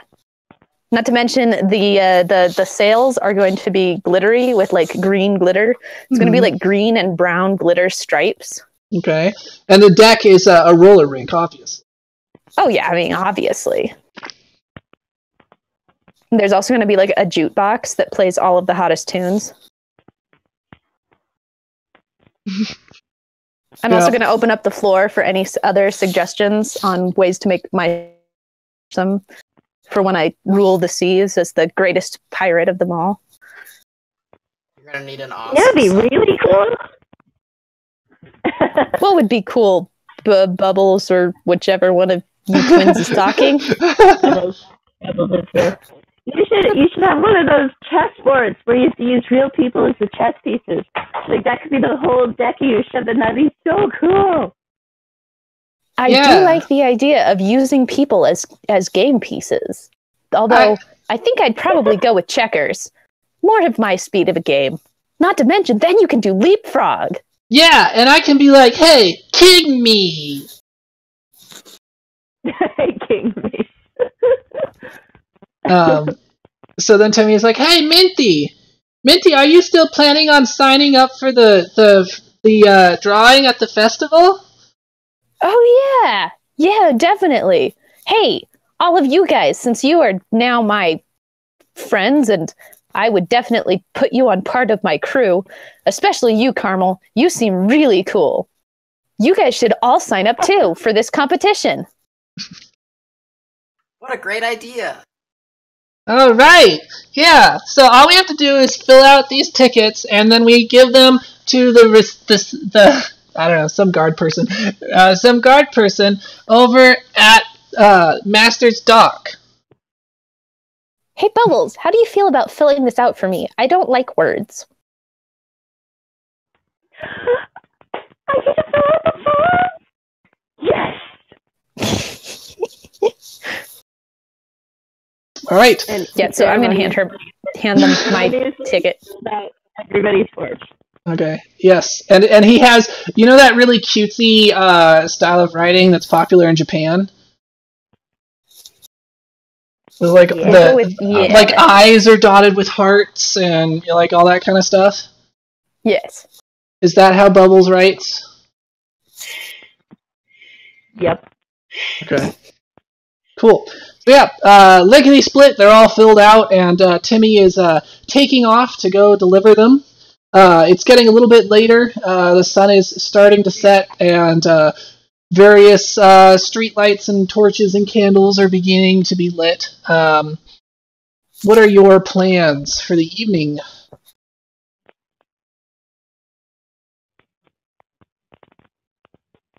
Minty Chip is going to suggest that since Carmel is new here, Carmel should get to pick what we do this evening. Oh, I don't know. Usually when I'm at home, I like to go skiing, but there doesn't seem to be many mountains here. I bet we could get the row team and convince them to let us water ski behind their boat. Awesome. All right. Yes. So it immediately cuts to Bubbles is upside down on his skis. Cinnamon Star is like drinking tea and looking bored. Sugar Song is like flying like a kite on her wings instead of actually being on the water. Minty Chips is trying to figure out how to have like some sort of a like somersault competition with Caramel, and Caramel is just like trying to survive in the chaos while also trying to do somersaults.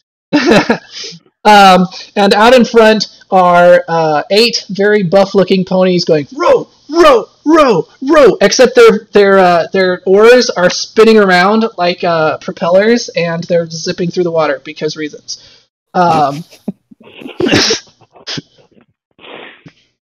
All right. So it is now properly evening, and where is everyone sleeping? To get back to the point of my original question.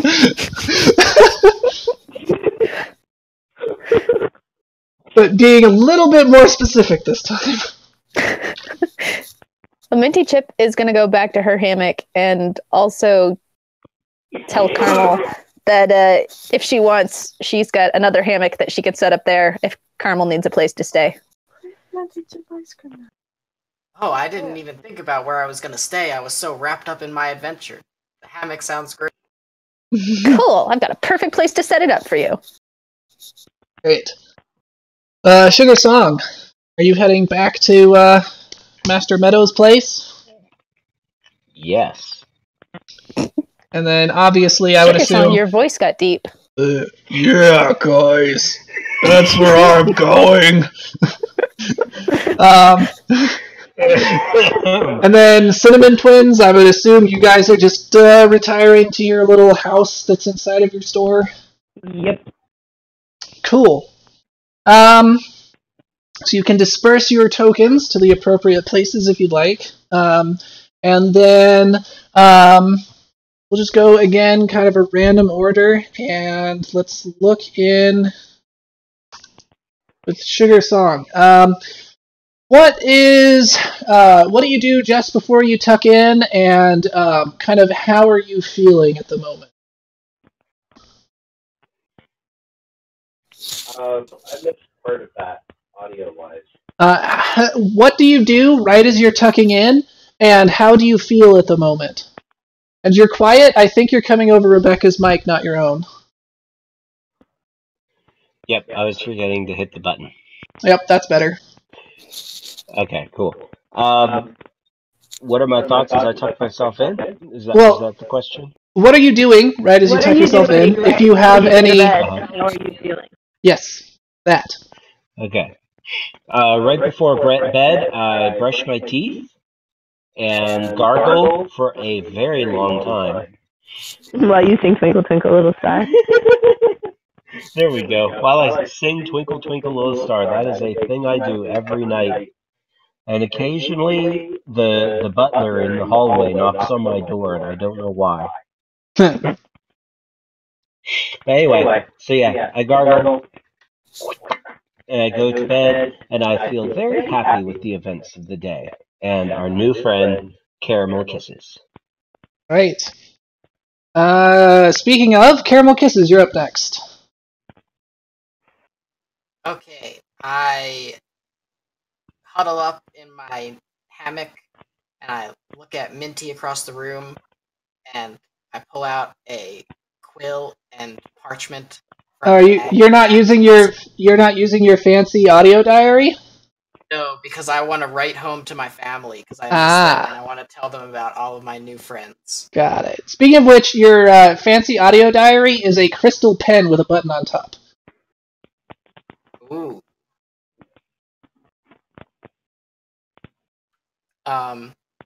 So yeah, and I start writing a letter home to my family about all of my new friends and all of our adventures for the day. And I note that I really hope Minty likes me because she seems really nice, and I'm afraid that she's not gonna like me.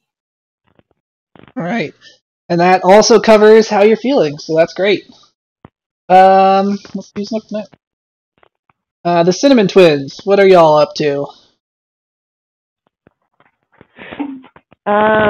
Star spends another 15-20 minutes trying to translate the map.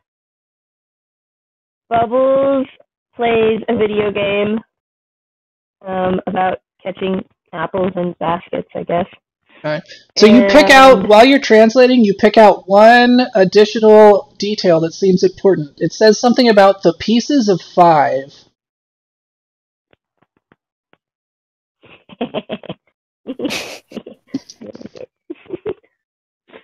Okay. And then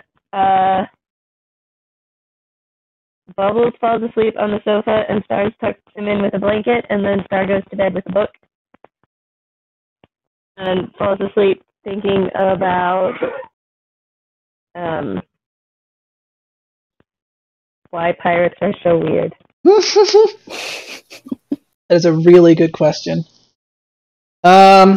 Which I believe just leaves our pirate, so Minty. Yes. So I kind of crawl into my hammock and look around, just kind of checking to make sure the room is the way I left it and that nobody's tried to steal my stuff because, you know, it's pirates and stuff. And then I'm going to just kind of fall asleep very suddenly and start snoring. Then start dreaming of my amazing pirate ship. Yes. And Timmy is like, after a little while, once you've been snoring, Timmy comes in and he sits on your head and goes to sleep. On her head? Like above her head. So it's like, he's like curled up. A hat. He's like, yeah, basically. He's like a hat. He's above her in the hammock, curled up. Got it. Yeah, and I'm also sleeping in a way that's kind of impossible in a hammock, but, you know, these are ponies, so it works. Yeah. You know how, like, when people sleep and they're, like, flailed out on the bed and they've got, like, one arm off and, like, like that? I'm sleeping like that, but in the hammock, which is impossible, but ponies. Yes. All right. Yeah. That sounds great. So, we're just up on an hour and a half. I will say that we've covered maybe a third of what I had planned for the first session, so clearly I went way overboard. I kind of had the feeling that would happen. Do people want to keep going, or do we want to wrap up here?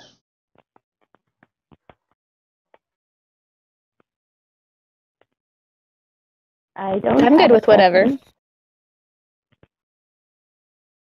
How are you doing, Jason? Do you need to get off? No, I'm doing pretty good. If the room wants to keep going, I can keep going. All right. Let's just keep going, and then if at any point people are just ready to be done, let me know. Otherwise, I'll kind of go for another hour, and then kind of put the question out to the room again.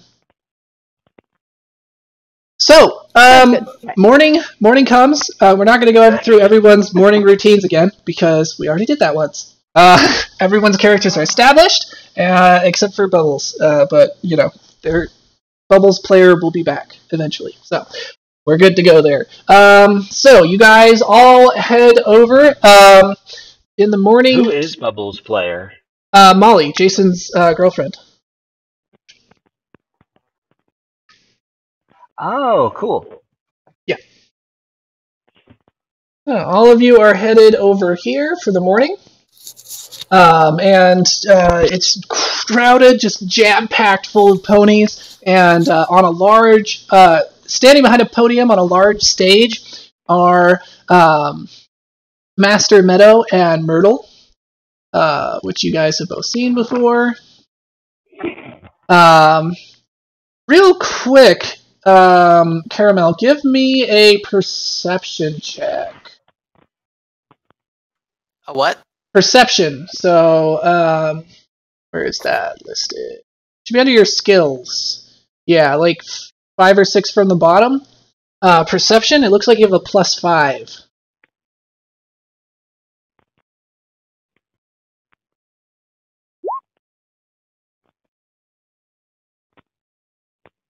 Nice! Nice. He Wow. rolled a 20 again. Critted the heck out of that.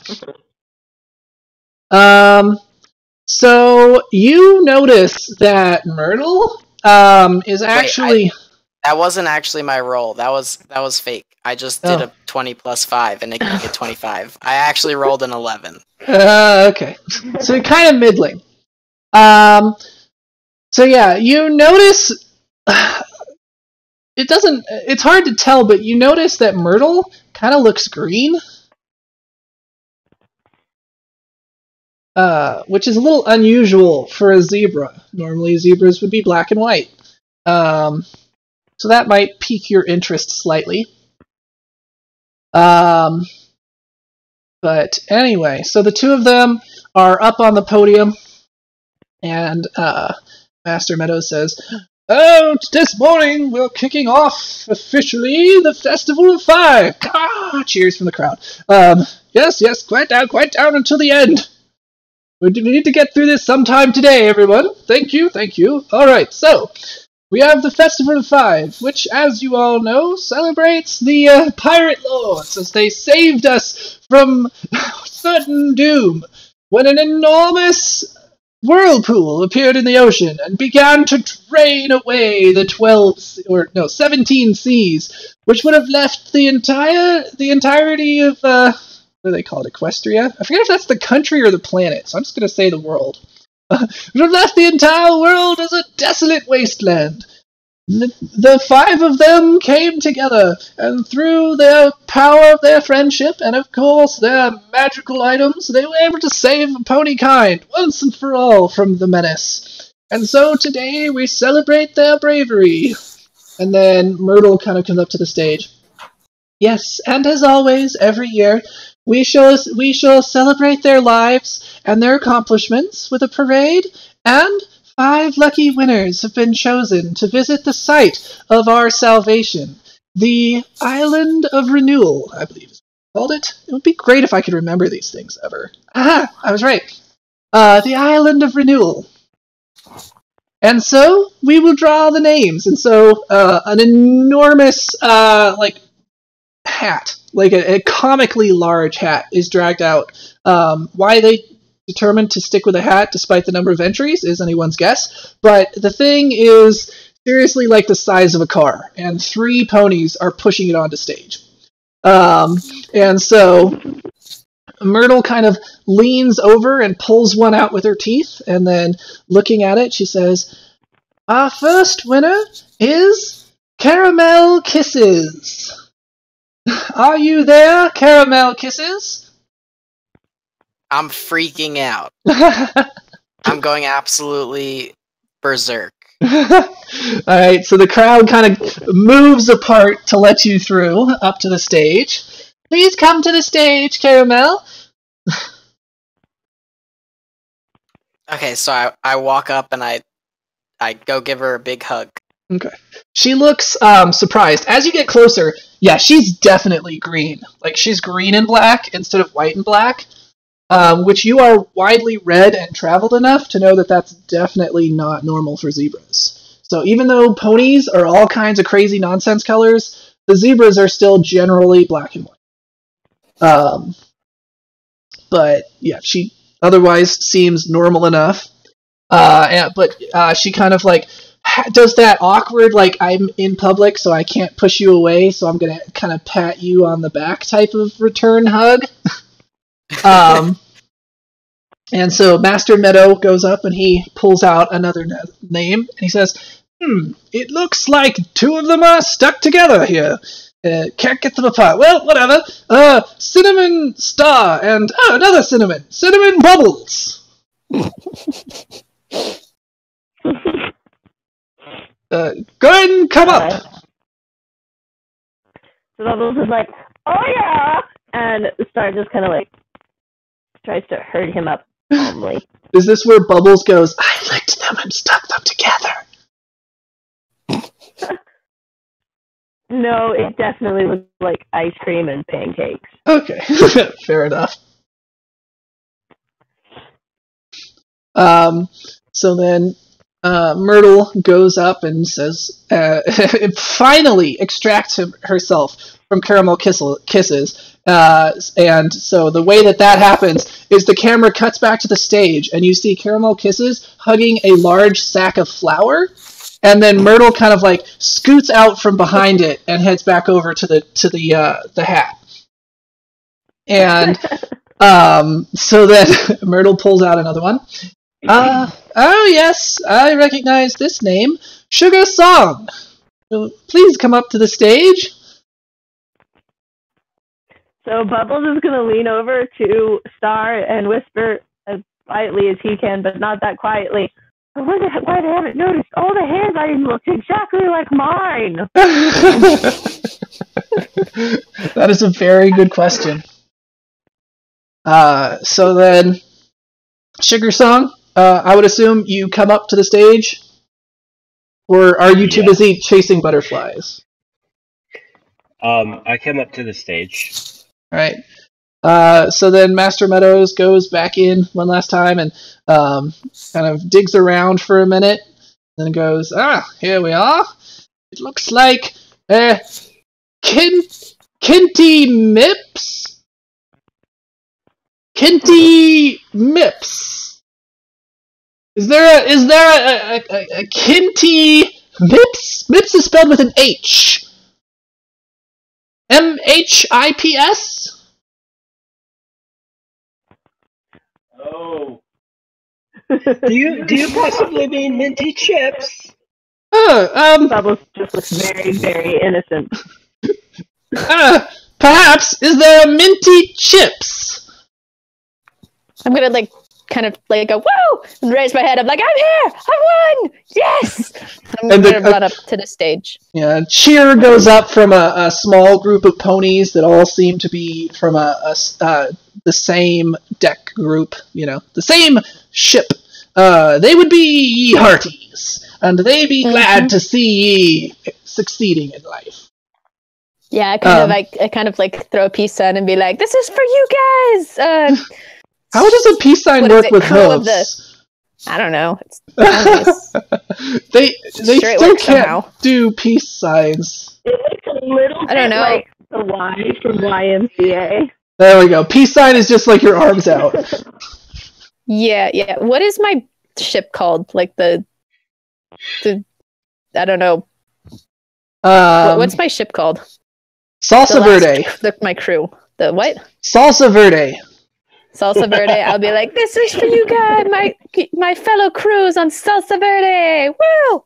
Yeah, go Minty Chips. Yeah, the best. Little Timmy is over there with a little hand sign that says "Go Minty Chips," and he's like trying to do that thing where you put your fingers in your mouth and whistles, but he has a hoof, so it's not working.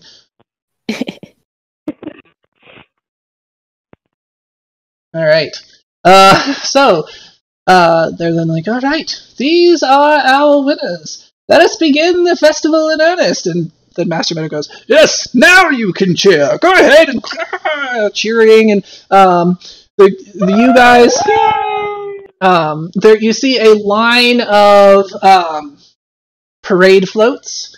One of them is just like a giant pony. Then there's one that looks like a hot dog. Another one looks like an alligator.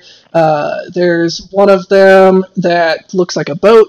with a bunch of pirates on it, obviously. There's one of them that's just like this giant disco thing covered in glitter, and lights going everywhere. There's, plenty of different floats. Master Meta says, well, it's up to you which one you'd like to ride on, though I would request you all ride on the same one. It makes, logistics a bit easier. Is there one that looks like a pirate ship? Yes, I did list that. Cool. Sorry, there was a lot of them. I lost track. I'm going to look at them, and I'm going to kind of point at that one and be like, hey, guys, it's a boat. We should pick the boat. Okay, we can go on the boat. So Star. I definitely think we should pick the boat. I claim a cannon! All right. You guys all... I claimed the wheel. I'm definitely in the captain's position. I claim the crow's nest. All right. Is it a literal crow's nest? It's got eggs in it and everything. The question is, in this world, would it be a Pegasus nest? All right. And, I'm a Pegasus, so... Okay, since I'm in it, I'm calling it the Pegasus nest. That sounds fair. All right, so you guys head on down, and you guys, let's see, the float gets to about here when it makes its first stop, and the announcement goes out. This here is Super Rose Hypodio. Any ideas what that business does? Is it a tattoo parlor? Tattoo parlor, alright. This tattoo parlor was incredibly popular with the pirate lords. They get all their sick tats and arm sleeves here. Clearly Master Meadow is trying to sound cool and failing. So stop by any time within 3 days of the festival and get 10% off a purchase of 500 bits or more. So then it gets to about here, and there's another place called Retro V, and that's it. Retro V. What do you guys think that? All right. Retro V healthful fruit juices. They juice nothing but the healthiest fruits, transferring that health magically into your body, despite the fact that they're made of 90% sugar. Stop here to get that healthy glow. It'll make you strong like the pirate lords. Stop by today for free samples. I just run in and come out with an armload of free samples. Alright. Yes, that is a thing that you do. And you probably drop half of them on the people you're trying to give them to. Yes, I almost fall on one of the bottles. The free samples are in little paper cups. Oh. Then I drop one on Timmy. Timmy's just in the crowd, just like with the number one, Minty's number one fan hand, and then it's just like out of nowhere it drops on him, and he's just like, "Ew, a seagull pooped on me again." Alright, so now you guys get to about here, and this place is called Zuta Truda. Somebody else has to do this one. I named it. It's a suit shop. Yeah. Alright. If you want to look classy, like a pirate captain or perhaps even a pirate lord, stop here at Zoti Cruda. They make only the most couture of suits and dresses. No discount, they're that couture. Nah. Alright. And then you guys get to about here, and the place is called Maxima Quesadilla. Well, I mean, clearly it's a quesadilla place. But what makes it a Maxima Quesadilla? Because They're as it's big like as your head. it's Greek quesadillas. Hell The yeah! store, That's the building a- looks that's like a a- quesadilla. Yes, exactly. You ever wanted to eat food shaped like the building you're inside? Well, then come here to Maxima Quesadilla, Greek-style quesadillas with only the best hero and what's that lamb stuff? That's Greek. Should know this. Whatever. Got a name.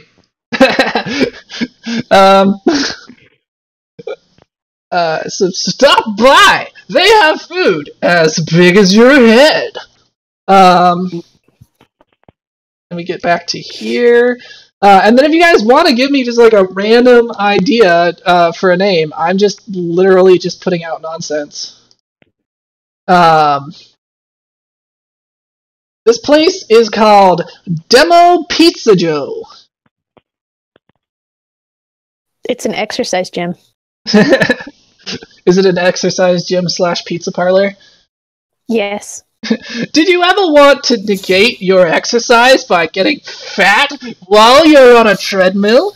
Well, just watch out for the grease stains and try not to slip on any pepperonis. Maximo Pizza, or whatever I said. I literally just forgot. I think it was Maximo Pizza Joe or something like that. No, it wasn't. Something else. Demo Pizza Joe. Demo Pizza Joe is the place for you. Come by any time and get a free workout with an order of at least 2 large pizzas. Alright. And we get up to here-ish. And this place is called Insular Infranix. It's silly string that you spray on the inside of a boat to keep it insulated.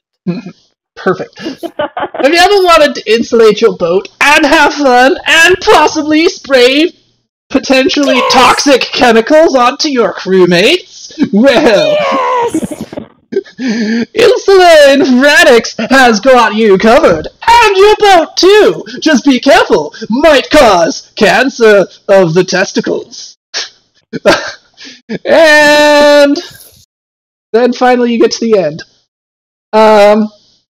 So yeah, the thing is over. You guys have made it all the way to the end. There's a beautiful, colorful building at the top right, which would be where Myrtle lives.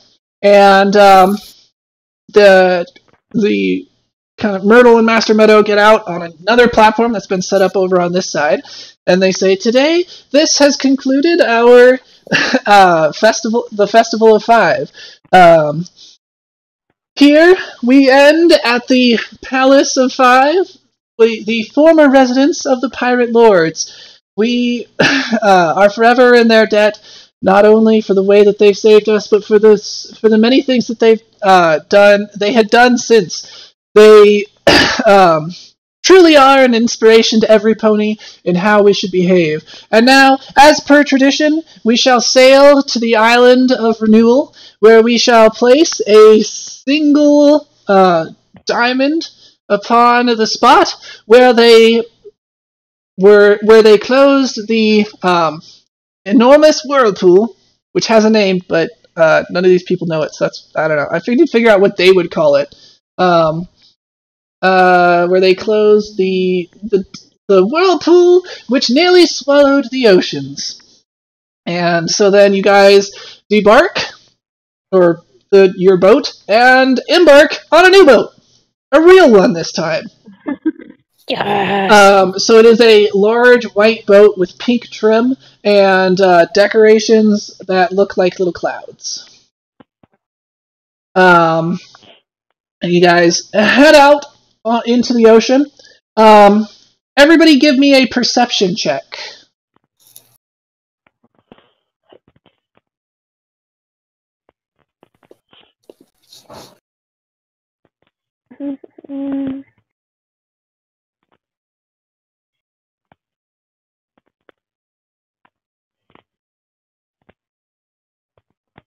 I did the wrong direction. I rolled high. I rolled a 22. Nice. That is quite good. Wayne didn't do too bad. Oof. Wow. Alright, Minty, why are you distracted right now? I am distracted because I'm looking at all of the different parts, which parts of the ship I want on my ship. Alright. And then you can just pick one of the Cinnamon Twins if you want to just do one, Rebecca. Just pick one of them? Okay. Yeah. I was waiting for the character sheet to load. Oh, yes, Krishna. What the ship was decorated with? I missed that part. Cinnamon Star is a plus 12, and Cinnamon Bubbles is a plus 13.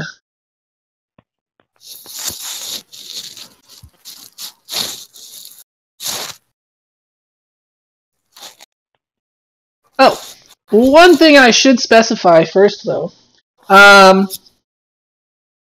Everybody, I'm assuming, has their kind of like we're going out gear because the ocean is known to be fairly dangerous, what with ocean dragons and whatnot. So I think everybody would have their stuff. Yeah. Alright, so everybody who got 15 or higher, which is everyone but Minty, you notice that there's kind of a dark gray disc rising out of the horizon in the direction that you are going. The direction that we're cut out a going? little bit there. There's a dark gray disc rising out of the horizon in the direction that you are going. I told you, yeah, UFOs are real! I told you, Star! UFOs are real!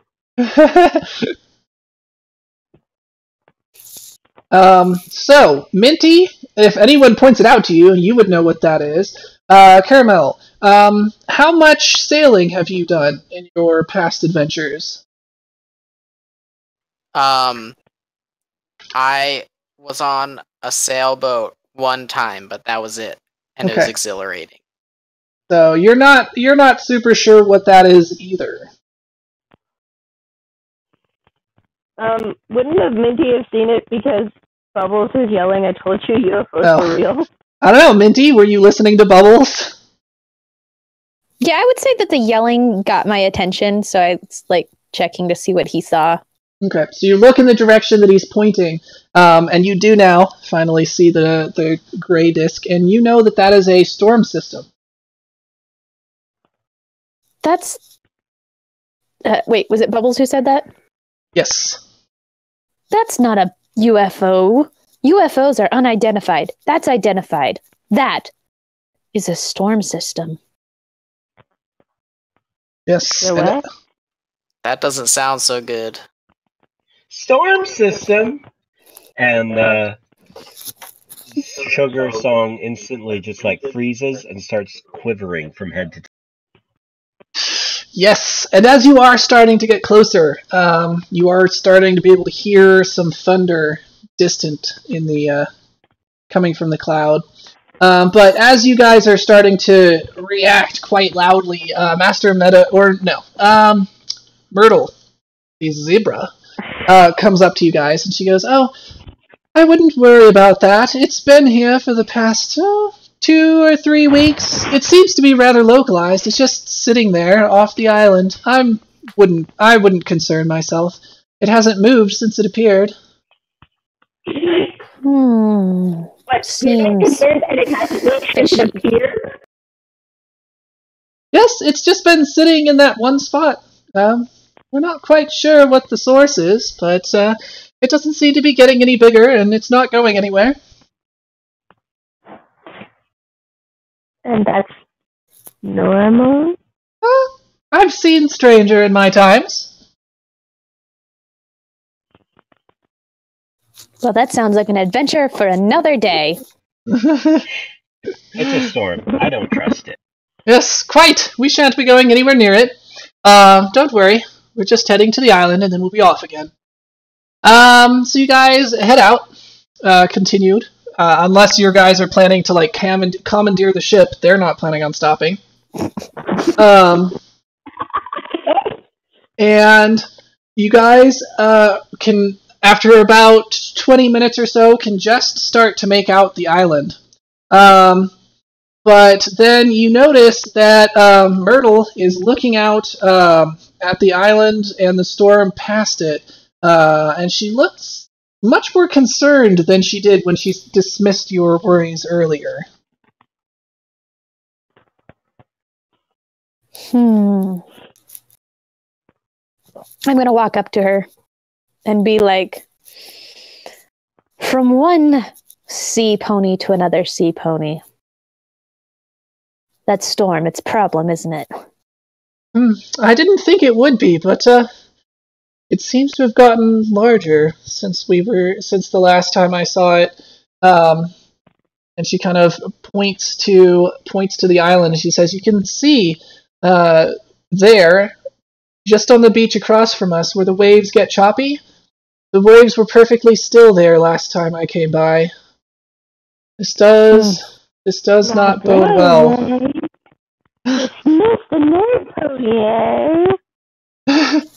So then she walks over to Master Meadow, and you see they have a quick whispered conversation.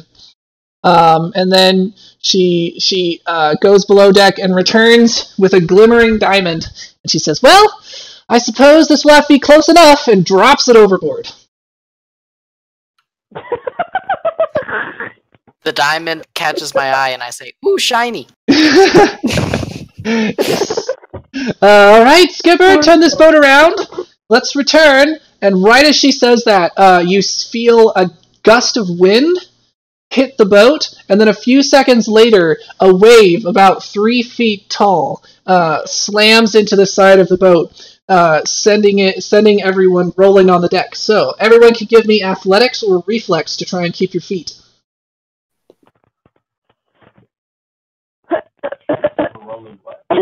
Athletics or reflex?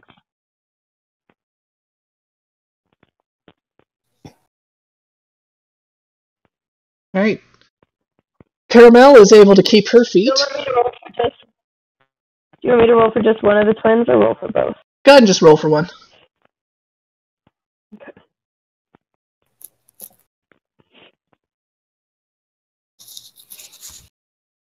Whew.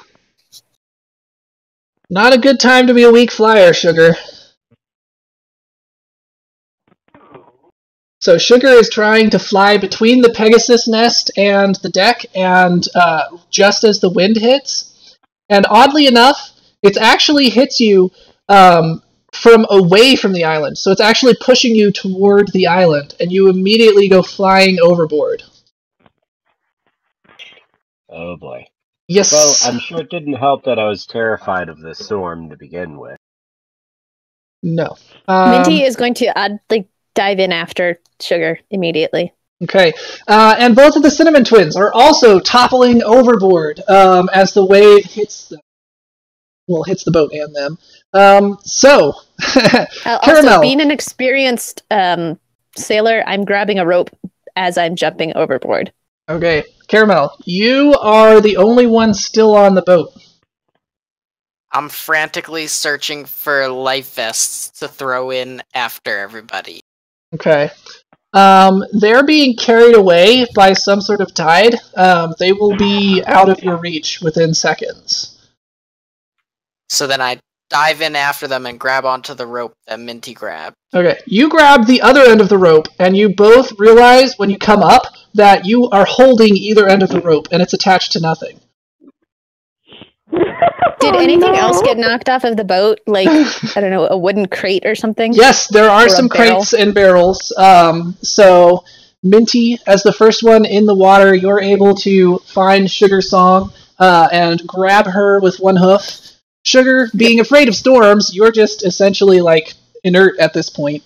But all of you are able to kind of, like, push your ways up to on top of some barrels, but the storm is just growing. What was just one wave is now several, and you can see that disc that was across from the island has expanded. It is now goes past the island and over your heads, blotting out the sun, and huge waves are beginning to crash around, and the wind is still blowing intensely, and you are being pushed toward the island. I'm guessing we can't see the diamond that she dropped in the water? No. Okay. Or Right, well, actually, I'm going- would you like to have grabbed that when you dived? Yes. All right, you have that, and you have placed it in your saddlebags safely. Perfect. All right. I'm also going to, with the rope, try to tie a couple of the barrels together so that we can all grab something and stay close together and not be smashed by the barrels. All right. So you guys succeed admirably at exactly that. So if you are dragged around for what seems like hours, but is actually less than 2 minutes, before you can see the island coming closer and closer, and you're going at a dangerous speed, and you're quite worried about being smashed into the rocks. And it seems that that's about to happen when...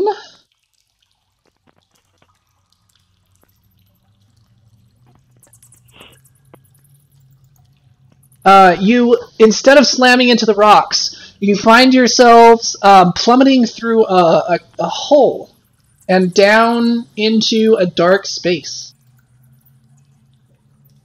Blackness. Oh, that's all you can I'm see gonna is yell the out, dark. everybody keep hold! Oh, you guys probably aren't actually looking at your characters. How's that? I don't know, I still just see blackness. Okay. Let us discover Yeah, why. I also only see blackness. I hear bats. Or... I hear bats. Why would it be? Let's see. Did that help at all? Nope. Not for me. I see the light. Interesting. Let's try.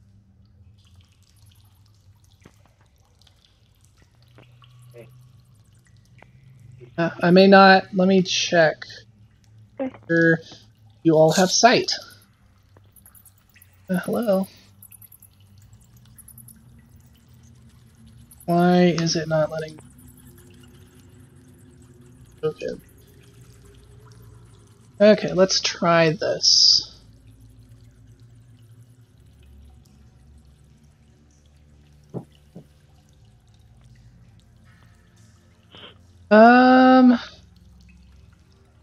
This didn't go nearly as smoothly as I'd hoped. And still nobody can see anything? It's so pretty. I I see can't that. see anything. I can't can't. see anything now. I did earlier, but now I can see. Okay, Jason, you still can't see? I cannot. Let me see.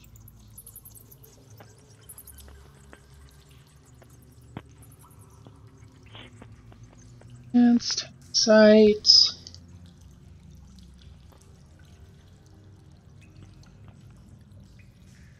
How about now? There it is. Okay, weird. I must not have given you sight somehow. Let me update your token real quick.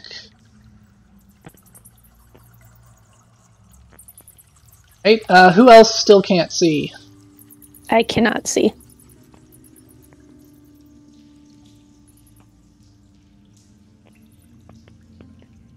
Well, let me directly edit your... Oh yeah, I did not give you sight. How is that? There we go. Now I can see. Wonderful. I There thought are I two of set me. all that stuff. Yeah, because I was trying to... Give me a minute. Rebecca, are you able to see? Yes, sir. Alright, cool. Everyone can see. Perfect! That should have been so much smoother. And... Yeah, so you guys are now in a cave. What's up with that? Is there That pretty. So I'm assuming the barrels fell down with us, Oh, right? yes. One more thing. I will need everyone to give me either a reflex or an athletics. Let's see how much damage you guys took from being smashed into a cave. You said acrobatics? Yeah, acrobatics or reflex. Hey, who's wandering around? Rebecca!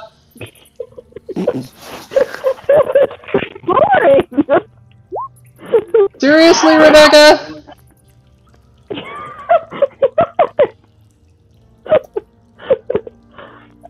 Acrobatics or what? I'm sorry.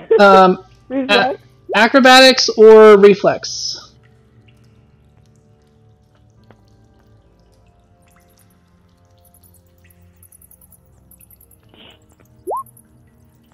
How am I not rolling above a 7 There. today? You had crates instead of barrels. I have a question. Would falling like this use my sea legs ability?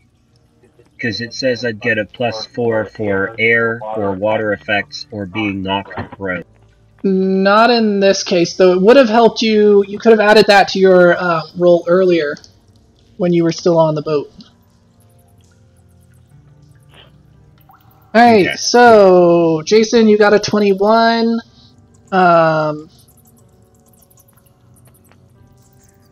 Sugar got a 15. Certainly got a 19. A 9.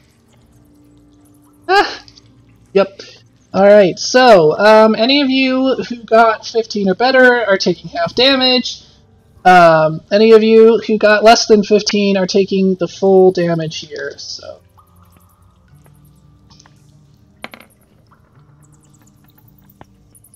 There you go. 15 or better, it was 5 damage. The rest of you took 10. Cool. Barely made it. Alrighty, so you guys are now sitting in a pool of water. The smashed crates are around you.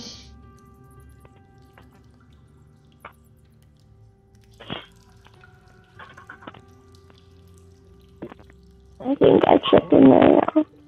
Or a hoof, I guess. How much damage was it, Thomas? If you rolled 15 or better, it's 5 damage. If not, then 10 damage. Got it. Cool. That's what I thought. Am I supposed to be keeping track of that in some way? Yes. So on your character sheet, it should have your total health. It says HP 45. So that is your max health.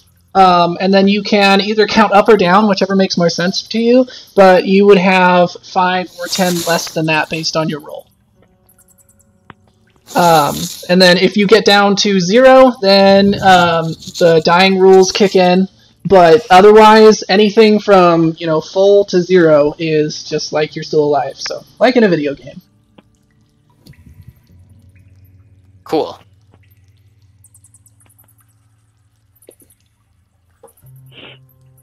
So should I also be keeping track of, what's in my inventory or whatever? Yes, you're gonna need to keep track of gold, and if you pick up any items as well.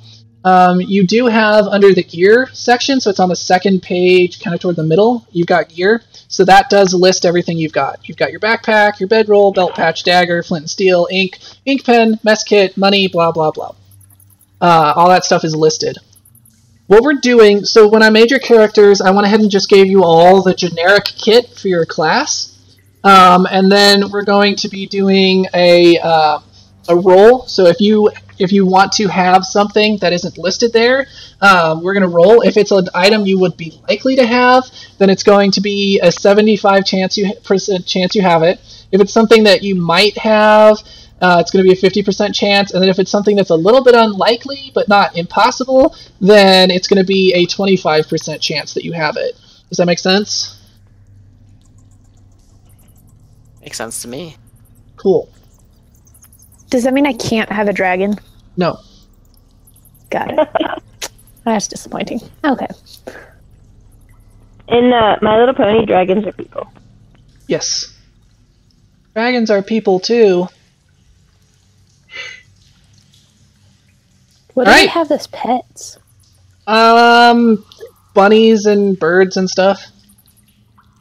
So according to this sheet, I have 9,700 bits Yes. currently. Yes, you have a lot of money. Nice.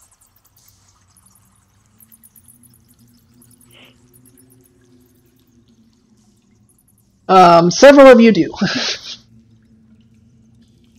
You guys are in a cave. This is where the dungeoneering side of it comes up. So no just running off into the middle of nowhere without telling me anything, because I do need to be able to react to your actions. But otherwise, it becomes pretty much up to you to autonomously decide on what you're going to do. Right now, you're in a dark cave. There's a hole above you. Unconscious. Wait, guys, look, we're in a cave! And the bubble starts running along the wall. Howard comes after him. Okay. As he's running along the wall, he steps in something furry and moving, which kind of like moves away as soon as he touches it. You're cutting out again. Let me adjust Discord in case this is it has been in the past. Alright, so, as Bubbles is running along the wall, he steps in something furry and moving, which scuttles away after he touches it. He's immediately going to run back to the other group and be like, I said that! And Star's going to not do anything because it's dark, I guess. Okay, yes, it is very dark. You cannot see anything past that. The light is coming from a hole in the this roof of the cave, which is where you were pushed in from. So I think I have a light spell. Can I cast that? Yes, you can. In fact, that is a cantrip. So that creates light like a torch on any item that you want it to. And lasts, I forget how long, but it doesn't matter, because as a cantrip you can just cast it over and over again until you're done having light. So, where are you casting it? Probably the tip of your horn. That's pretty typical for My Little Pony. Yes, exactly. Alright, let me update you then. You now emit light at 30 feet, which dims at 15 feet, which is the standard torch distance. Nice.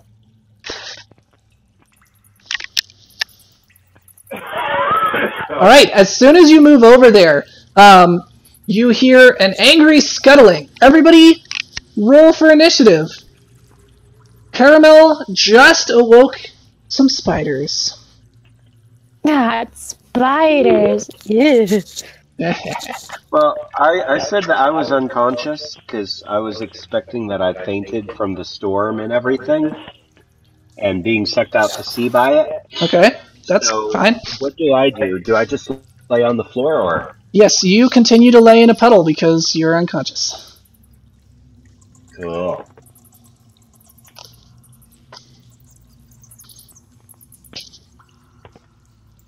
Alright, so Jason has a 9. And Rebecca also has a 9. Go ahead. Who has the higher? Well, I don't know actually. Who has the higher dex between the two of you? Jason, what is your dexterity? 16. Okay. And 16. All right. So then both of you need to roll again to break that tie.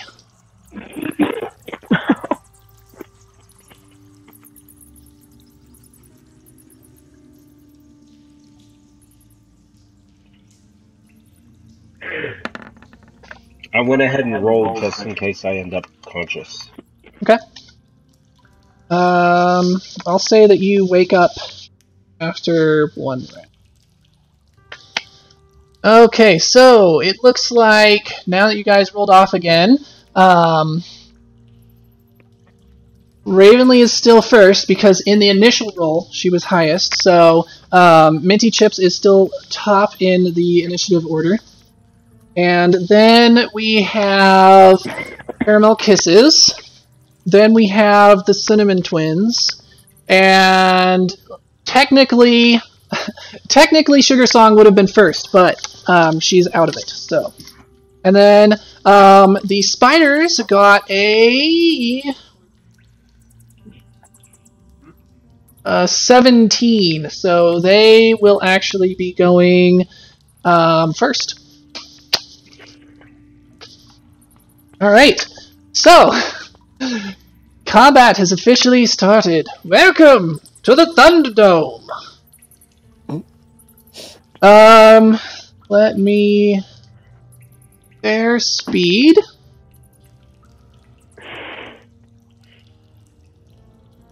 Whoa.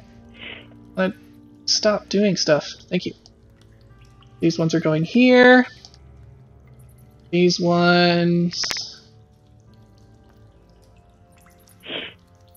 here.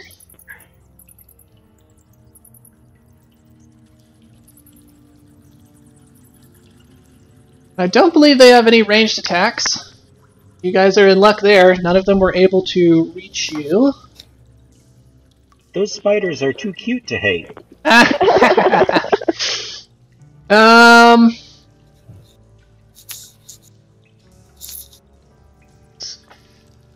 Yep. No poison. So, and I will, if someone would like to, well, I'll just tell you. These are a swarm enemy, which means that they take half damage from anything that is not area of effect. So, keep that in mind. Alright, so next up is Sugar Song. She's asleep. So, Minty. Alright. I am going to...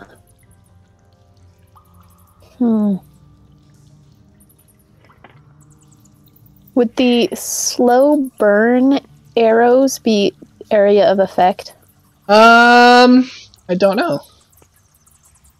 What do the slow burn arrows do? They should be listed somewhere. I don't know, I'm trying to find them. I don't see any description of them. They're just in my inventory. Okay. Yeah, that should be in there. Let me grab that.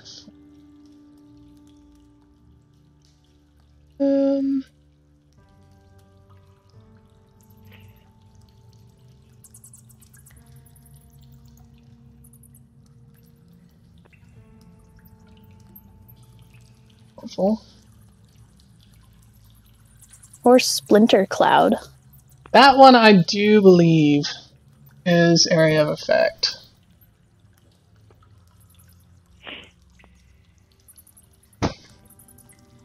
Pull up your character. I'm having trouble finding those.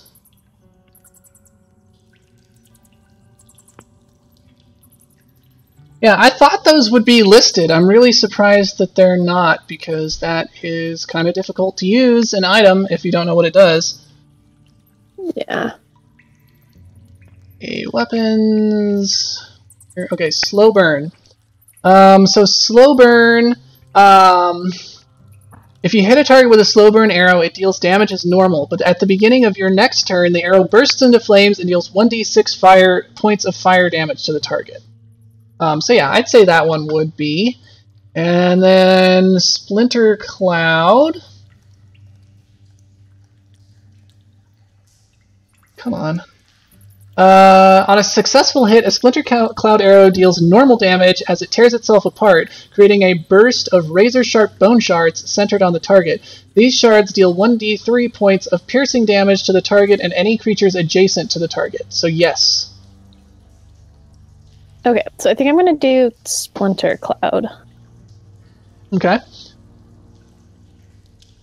So I'm going to roll. So it's just start with a. Let's see, it's got range 60. So is that Easily, you're way within 60. And you got a +8 on that. Yeah. Definitely within 60. Let's roll 1 d20 plus 8.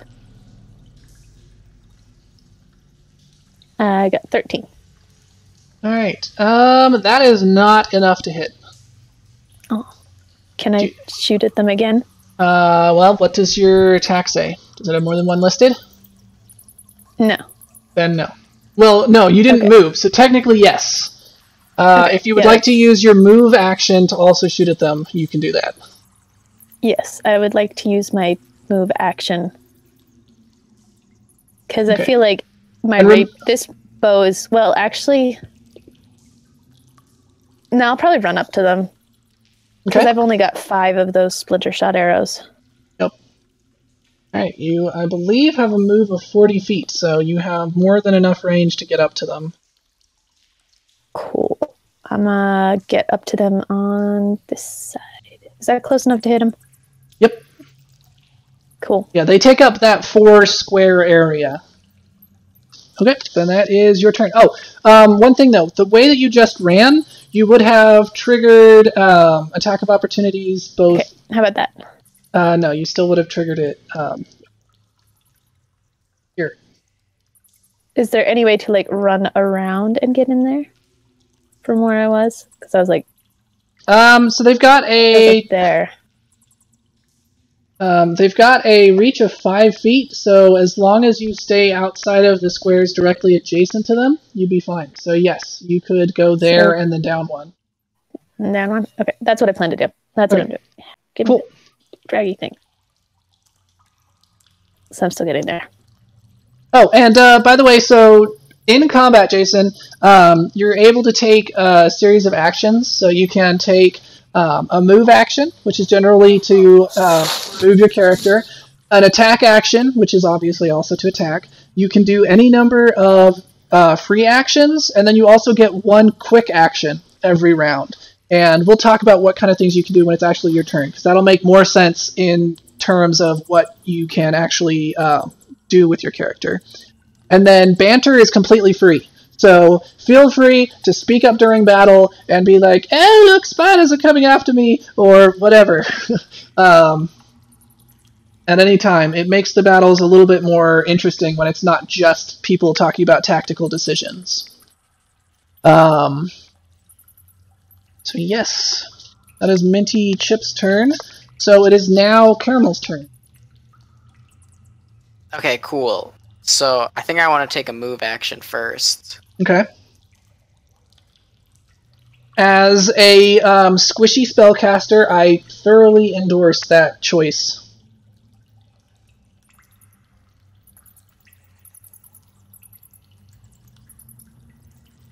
So on your character sheet, it should have your move distance listed, which I believe is 40 feet. All the ponies should be 40 feet, if I'm not mistaken. Yeah, it says speed is 40 feet. Awesome. So then each square is 5 feet. That's actually important to say, or you can use the measuring tool. And then every other diagonal square is 10 feet. So if you go up and to the left 1, that's 5 feet. And then if you go a second one up and to the left, that's 10 feet for the second diagonal, bringing you to 15.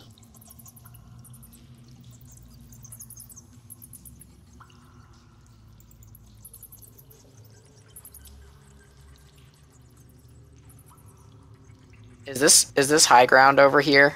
No. Okay. The cave floor is largely even, though there, I don't know if you can see the corner of that pile of rocks above you. That would give you some elevation. This one? No. This one? Like, up and then to the right 2 squares. Yes, that one. I think there. So I can go here? Yes.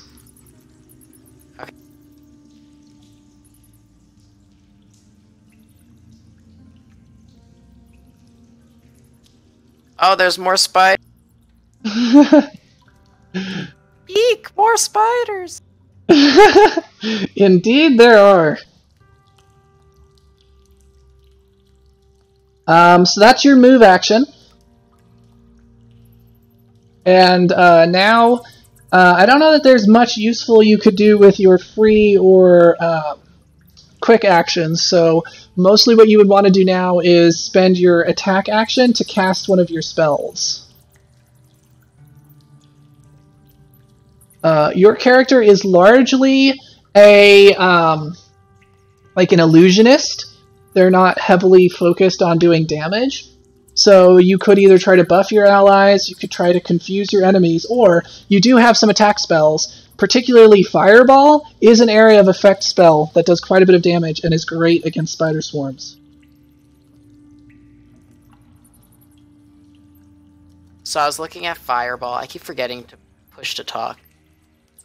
I was looking at Fireball. Also, my push to talk key is Control, so when I'm talking, I can't scroll on this PDF. Oh no. I need to change that. Yeah. I think... Do I have any defensive spells? Do you know offhand? Yes. So you have Mage Armor, which gives you, I believe, a +4 to your AC. So AC is your armor class. That's how hard it is to hit you. You could use some things like Touch of Fatigue, which would potentially cause fatigue in your enemies, but you have to be within touch range, so that's a bit of a challenge. Yeah, I think I want to cast Mage Armor. Oh, Wayne! One thing you forgot about, unless I forgot to put it in the notes, you actually have a monkey named Mr. Grabby. You haven't been... see it in the notes. You haven't been doing anything with him. Did I miss that? I saw that I had a familiar, and I was curious about that. Sorry, I was curious about the familiar thing, but I just assumed maybe it was my Steffi.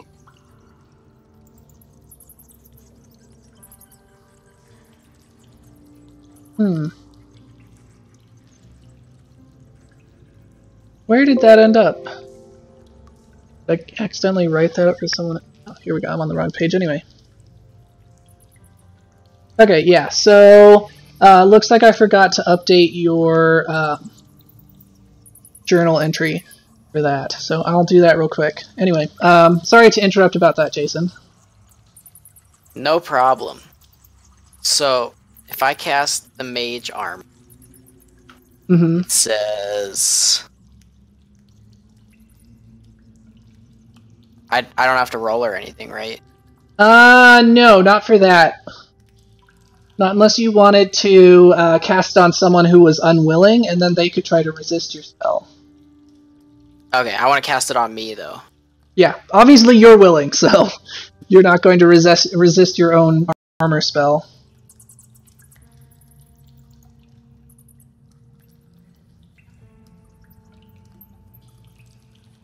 Yeah, the bit I left out for Sugar Song was Sugar Song has a pet monkey named Mr. Grabby, who goes everywhere with her and likes to ride on her back. The monkey is often troublesome, and Sugar spends quite a bit of her time keeping him out of trouble or dealing with trouble he has already caused.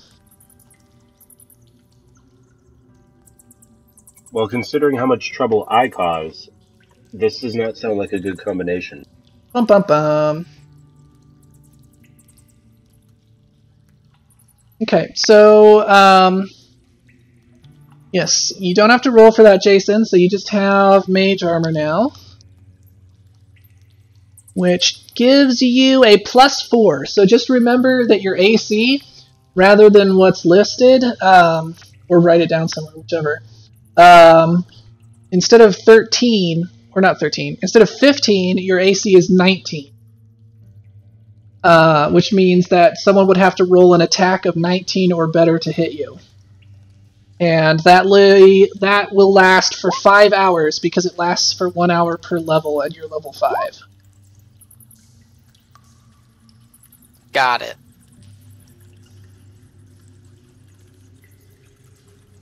Alright. So is that the end of my turn? Yes, so that does wrap up your turn. That's all of your actions. So, Kima! Not Kima. Wrong game! Cinnamon. Zzz. You guys just heard Caramel shout out, run. She ran to the other side of the cave and then went, ah! There's more spiders!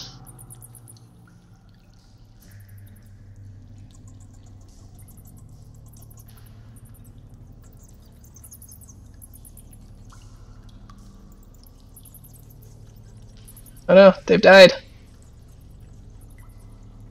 I'm gonna... Together, we can defeat them! You still there, Rebecca? Yes. Okay, Can you cool. hear me? Yes, I can hear you.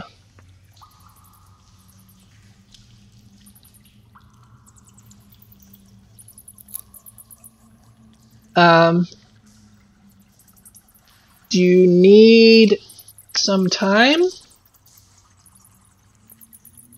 Mostly it was just Charles came out and was hungry. Yep. So Cinnamon Star is an alchemist, which is perfect because their main attack are bombs, area of effect, and Cinnamon Bubbles is actually a gunslinger. And Cinnamon Bubbles does have, what are they called? Fire something? Like dragon something ammo? Pull up his character. Yeah, Dragon's Breath. He has 10 Dragon's Breath ammo, which shoots a 15-foot cone of flame, doing d6 damage, I believe. Okay, I'm just trying to look over like the bombs. So the bombs list 2 values. The bigger one, the d8s, those are damage to automatons, and then d4 is damage to everything else. But because it's area of effect, it actually does double damage to the swarm enemies.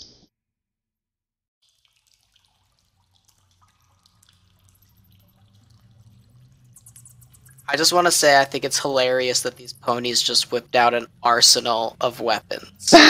Yeah. Yeah, that is one thing that's a little interesting because this is Pathfinder. A lot of your character normally in Pathfinder is defined by how you kill things. And so this is definitely a little bit of one of those like pony like the YouTube videos that people will make kind of parodying pony where just like they'll randomly pull out knives and guns and whatever. It looks a lot like that.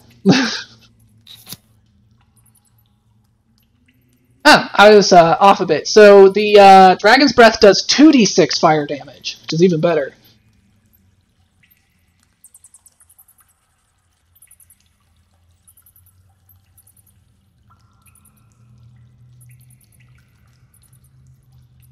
So, what are your characters going to do, Rebecca? Someone else. Someone else can go until I get Charlie settled. Okay. I will just go for you then, because otherwise you're missing a bunch of combat right in the middle. So Cinnamon Star is going to throw her bombs, but I'm going to actually start with Cinnamon Bubbles because I've already got his character sheet open. So Cinnamon Star is going to whip out a pair of pistols and use his move action to get to here. And then blast a cone across these 2 spider enemies down here. Wait, don't you... I think you have the wrong character. Isn't Cinnamon Bubbles the gunslinger? Yeah. Doesn't Cinnamon Bubbles have the glasses? Cinnamon Bubbles has red glasses and no eyelashes. Okay, gotcha. Because it's a boy. Gotcha. I was... They both have glass. Yeah. It is confusing. But... I don't know. I tried to make them as twinsy, but still so that you could tell them apart as possible. Yes. Yeah, I just have my map zoomed out, so I didn't see it. Yep. So then Cinnamon Bubbles is actually going to be within 30 feet, so they get point-blank shot, which increases their attack and damage rolls by 1. They're going to activate Rapid Shot to do an extra shot with each pistol. They are firing with both pistols, which he is carrying. What are they called? Not matchlock. Pepperbox. Pepperbox. So if you've ever seen those, they have like 8 barrels in a circle. It's like an early revolver, except instead of a chamber, the whole barrel is a revolving thing on the gun. Nice. So they're also going to... Well, actually, nah. Not going to do that. So they're going to unload with both barrels of both guns. So that's going to be 4 plus 5 attacks. So 1d20 plus 5. That is a hit. Or actually, no, because these are area of effect, there's no attack roll, just a reflex save for the spiders. So the spiders are going to try and make a... let's see. DC 15 reflex. So what are these spiders' reflex saves? Spider reflex plus 3.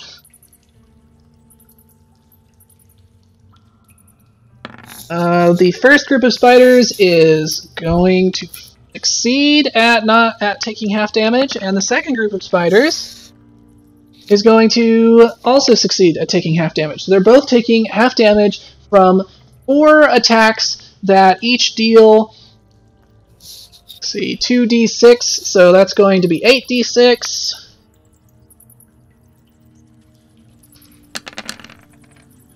For 32 damage, halved is going to be 16.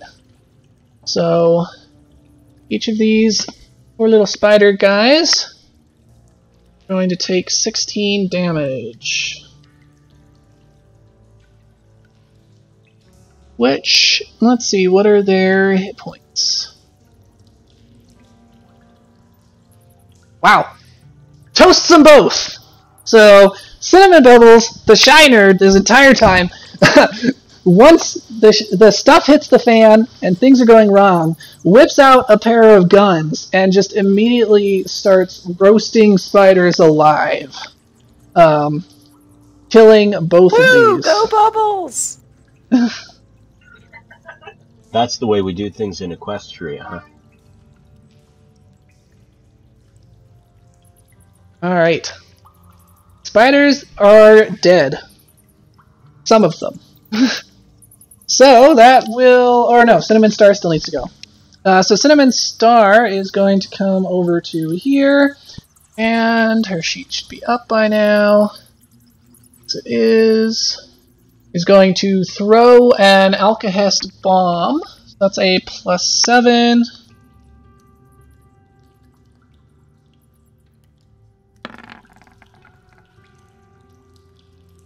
That'll hit, and that is going to do 3d4.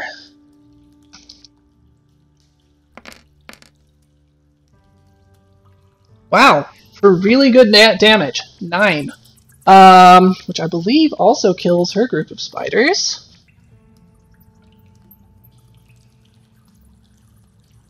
Yes, just barely. That's their exact hit points. So these guys also go down in flames. Alright, so end of round, back to spiders. So this last swarm of spiders is going to come over here to Cinnamon Star, where the bombs were coming from. They are going to try and get something done here.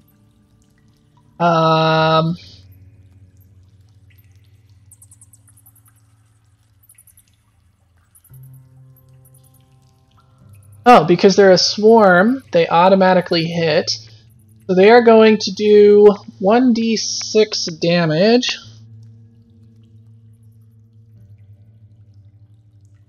Oop, stick the R in there.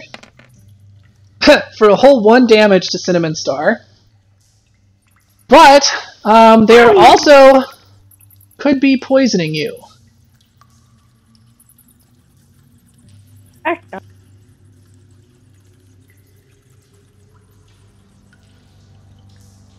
So go ahead and roll me a fortitude save if you can now, Rebecca.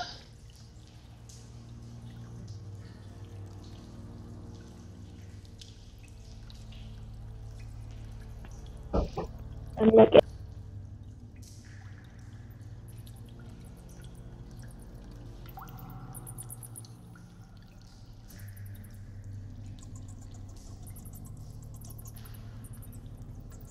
Her fortitude is a +6.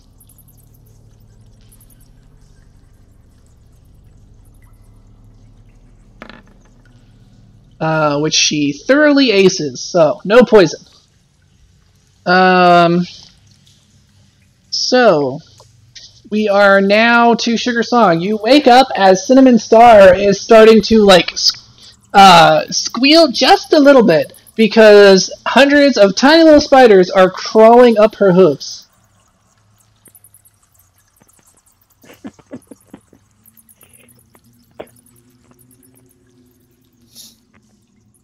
That's the spiders crawling up those. Oh no! Wait, sorry. Yeah, Sugar Song. Eek?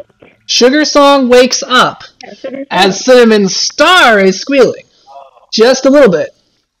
Got it. Okay, I missed the part where you said Sugar Song. Sorry.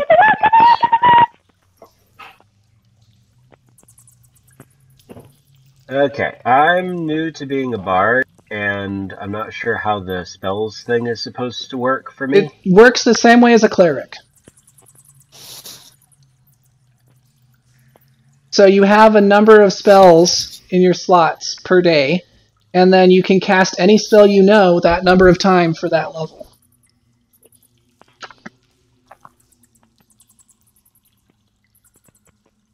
And then you also do have a weapon. Excuse you. Hi. Hello. Okay. What?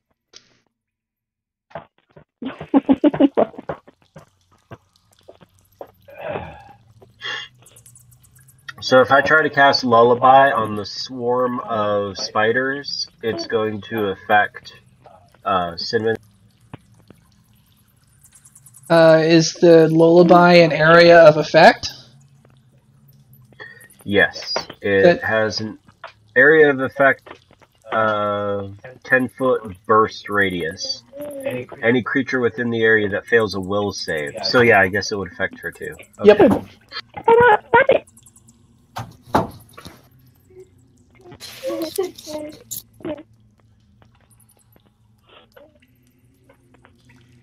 Okay, so I guess I'll just shoot at it with my crossbow. Okay.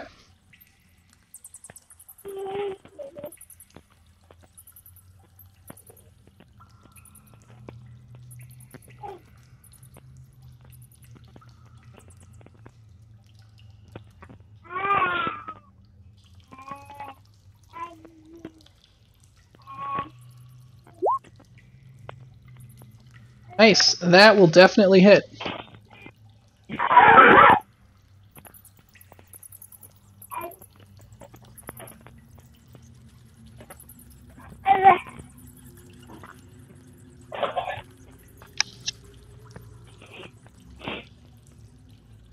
So you're going to do 1d8 of damage halved because you're doing piercing damage to a swarm. Or no, 1d4 plus 2? No, that's wrong. That's a dagger. I get the wrong thing. It's 1d10. Got It's it. just 1d10. Yep, that's the one. So, yeah. 1d10. So I do 2 damage. Cool. And then I get 2 attacks with... No, it takes a full round to reload the crossbow, doesn't it? It would, except that your character has rapid reload.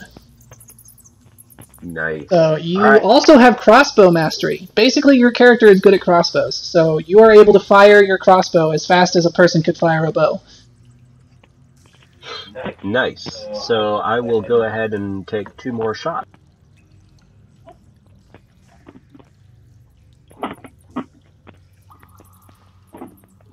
Why 2 more? Shouldn't it just be 1 more? If you don't move, you can do 3 attacks, right?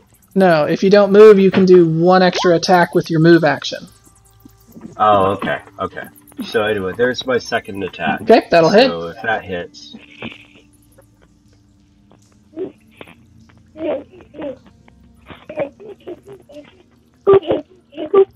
And the damage for that one. Right, 4. So he's up to 6. Not enough to bring those spiders down. So, Anna. Minty Chips is up. Minty Chips positioned to try and attack some spiders. And, well, first they fired an arrow and missed. And then they pulled out their rapier and ran up to some spiders. And then the spiders were blasted to pieces just as they got there by Bubbles, who is looking a whole lot more badass than you ever expected he could. Yep. There's spiders behind them, though, right? No, both There's of the... another set of spiders. Yeah, can you... You should be able to see they've got the little X, like, dead icon. Maybe. I don't know if you can see it, but they're also dead. Oh yeah, you can't see that. I can't tell who's... Yeah, they're both dead. Okay, they're dead. The only These guys live... are dead. The guys in the wall, these guys are dead. The only live spiders are the ones trying to crawl up Cinnamon Star's legs. Got it. And I'm guessing that trying to shoot them with a scattershot bolt is a bad idea. Yes. Okay. Unless you're like, here's Cinnamon Star, have some splinters. Cool. Then I'm gonna run up to the spiders here. Okay. Kind of going around so that I'm not like... And I'm gonna try to chop them with my rapier. Just remember, kids, when a goblin is shoving a torch in your face, it's a good time for people to shoot bows and arrows.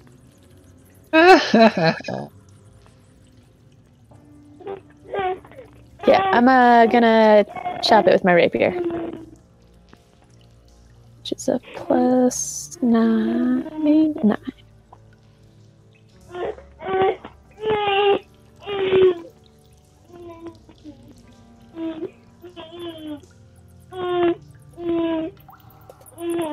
Alright, that will definitely hit. Cool. Then I do 1d6 plus 5.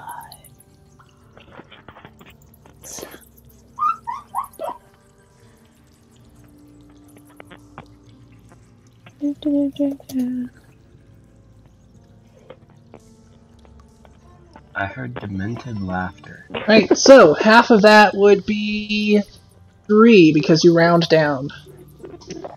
Alright, that is actually just enough to kill them. So you run up to Cinnamon Star, presumably saying something helpful.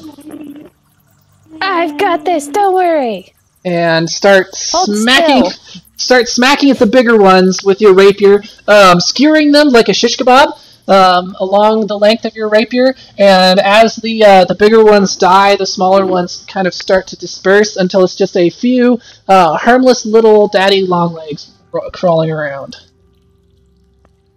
Haha! Success! Yay! The power of love and friendship! Wait, what?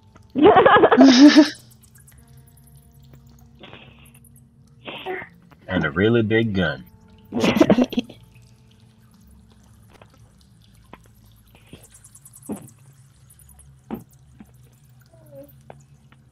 Can we, I don't know, loot the spider bodies?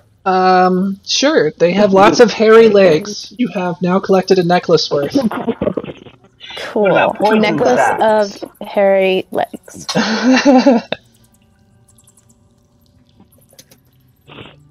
So the battle's finished now, then? Yes, all of the enemies are dead, so we exit initiative order, and you guys are free to roam once again. Now that there's a bit more light, you can see that where one group of spiders came from, there seems to be a small hole in the wall. And then where the other group of spiders came from, the ones that Caramel initially found, there seems to be a larger kind of doorway-sized hole in the wall. Well, now that we've finished combat and I've got kids back, I think we should wrap up. I was just about to say the same thing. And actually, so was I. So, this is actually just about perfect. It's a little over an hour from when I said I would do that, but I wanted to finish out the combat. So, yeah, let's wrap up. We're going to do what we always do. And actually, we kind of broke tradition. I didn't ask you if you remembered what happened last time, because there was no last time. So, we're still going to wrap up the way we always do. So, let's use my fancy little table here. Okay. So, Cinnamon Bubbles, what have you learned? I guess Cinnamon Bubbles learned that nothing, because their character isn't here. Minty Chips. Let's see. Minty Chips learned that ice cream pancakes don't travel well. And new friends are probably cool. Right. Are Good probably lessons. cool. Cinnamon Star. Cinnamon Star learned that she needs to be more familiar with her bombs. Bum, bum, bum. Yes, that is a good thing. If you guys have some time between sessions, a little bit of homework, if you can go in and just look at your character sheets, if you have any questions, let me know. I can talk about them because I've made them. But if you kind of have an idea of what your characters can do, especially in combat, that will help quite a bit with speeding things up. Yeah. Caramel Kisses. Caramel Kisses learned that pancakes and ice cream is a pirate tradition, and she doesn't want Krampus to come and take her left socks. All right. It's a good lesson. And then Sugar Song. I learned that friendship is magic, and one shouldn't allow xenophobia to get in the way. Dun, dun. Oh, that would be hilarious. Sugar Song should be like super racist. Anyway, Not racist, just xenophobic. There's a little bit of a difference. a little bit. So yeah, that is it for our session today. Thank you everybody for joining me, and I will see you guys all next time. Bye! Bye!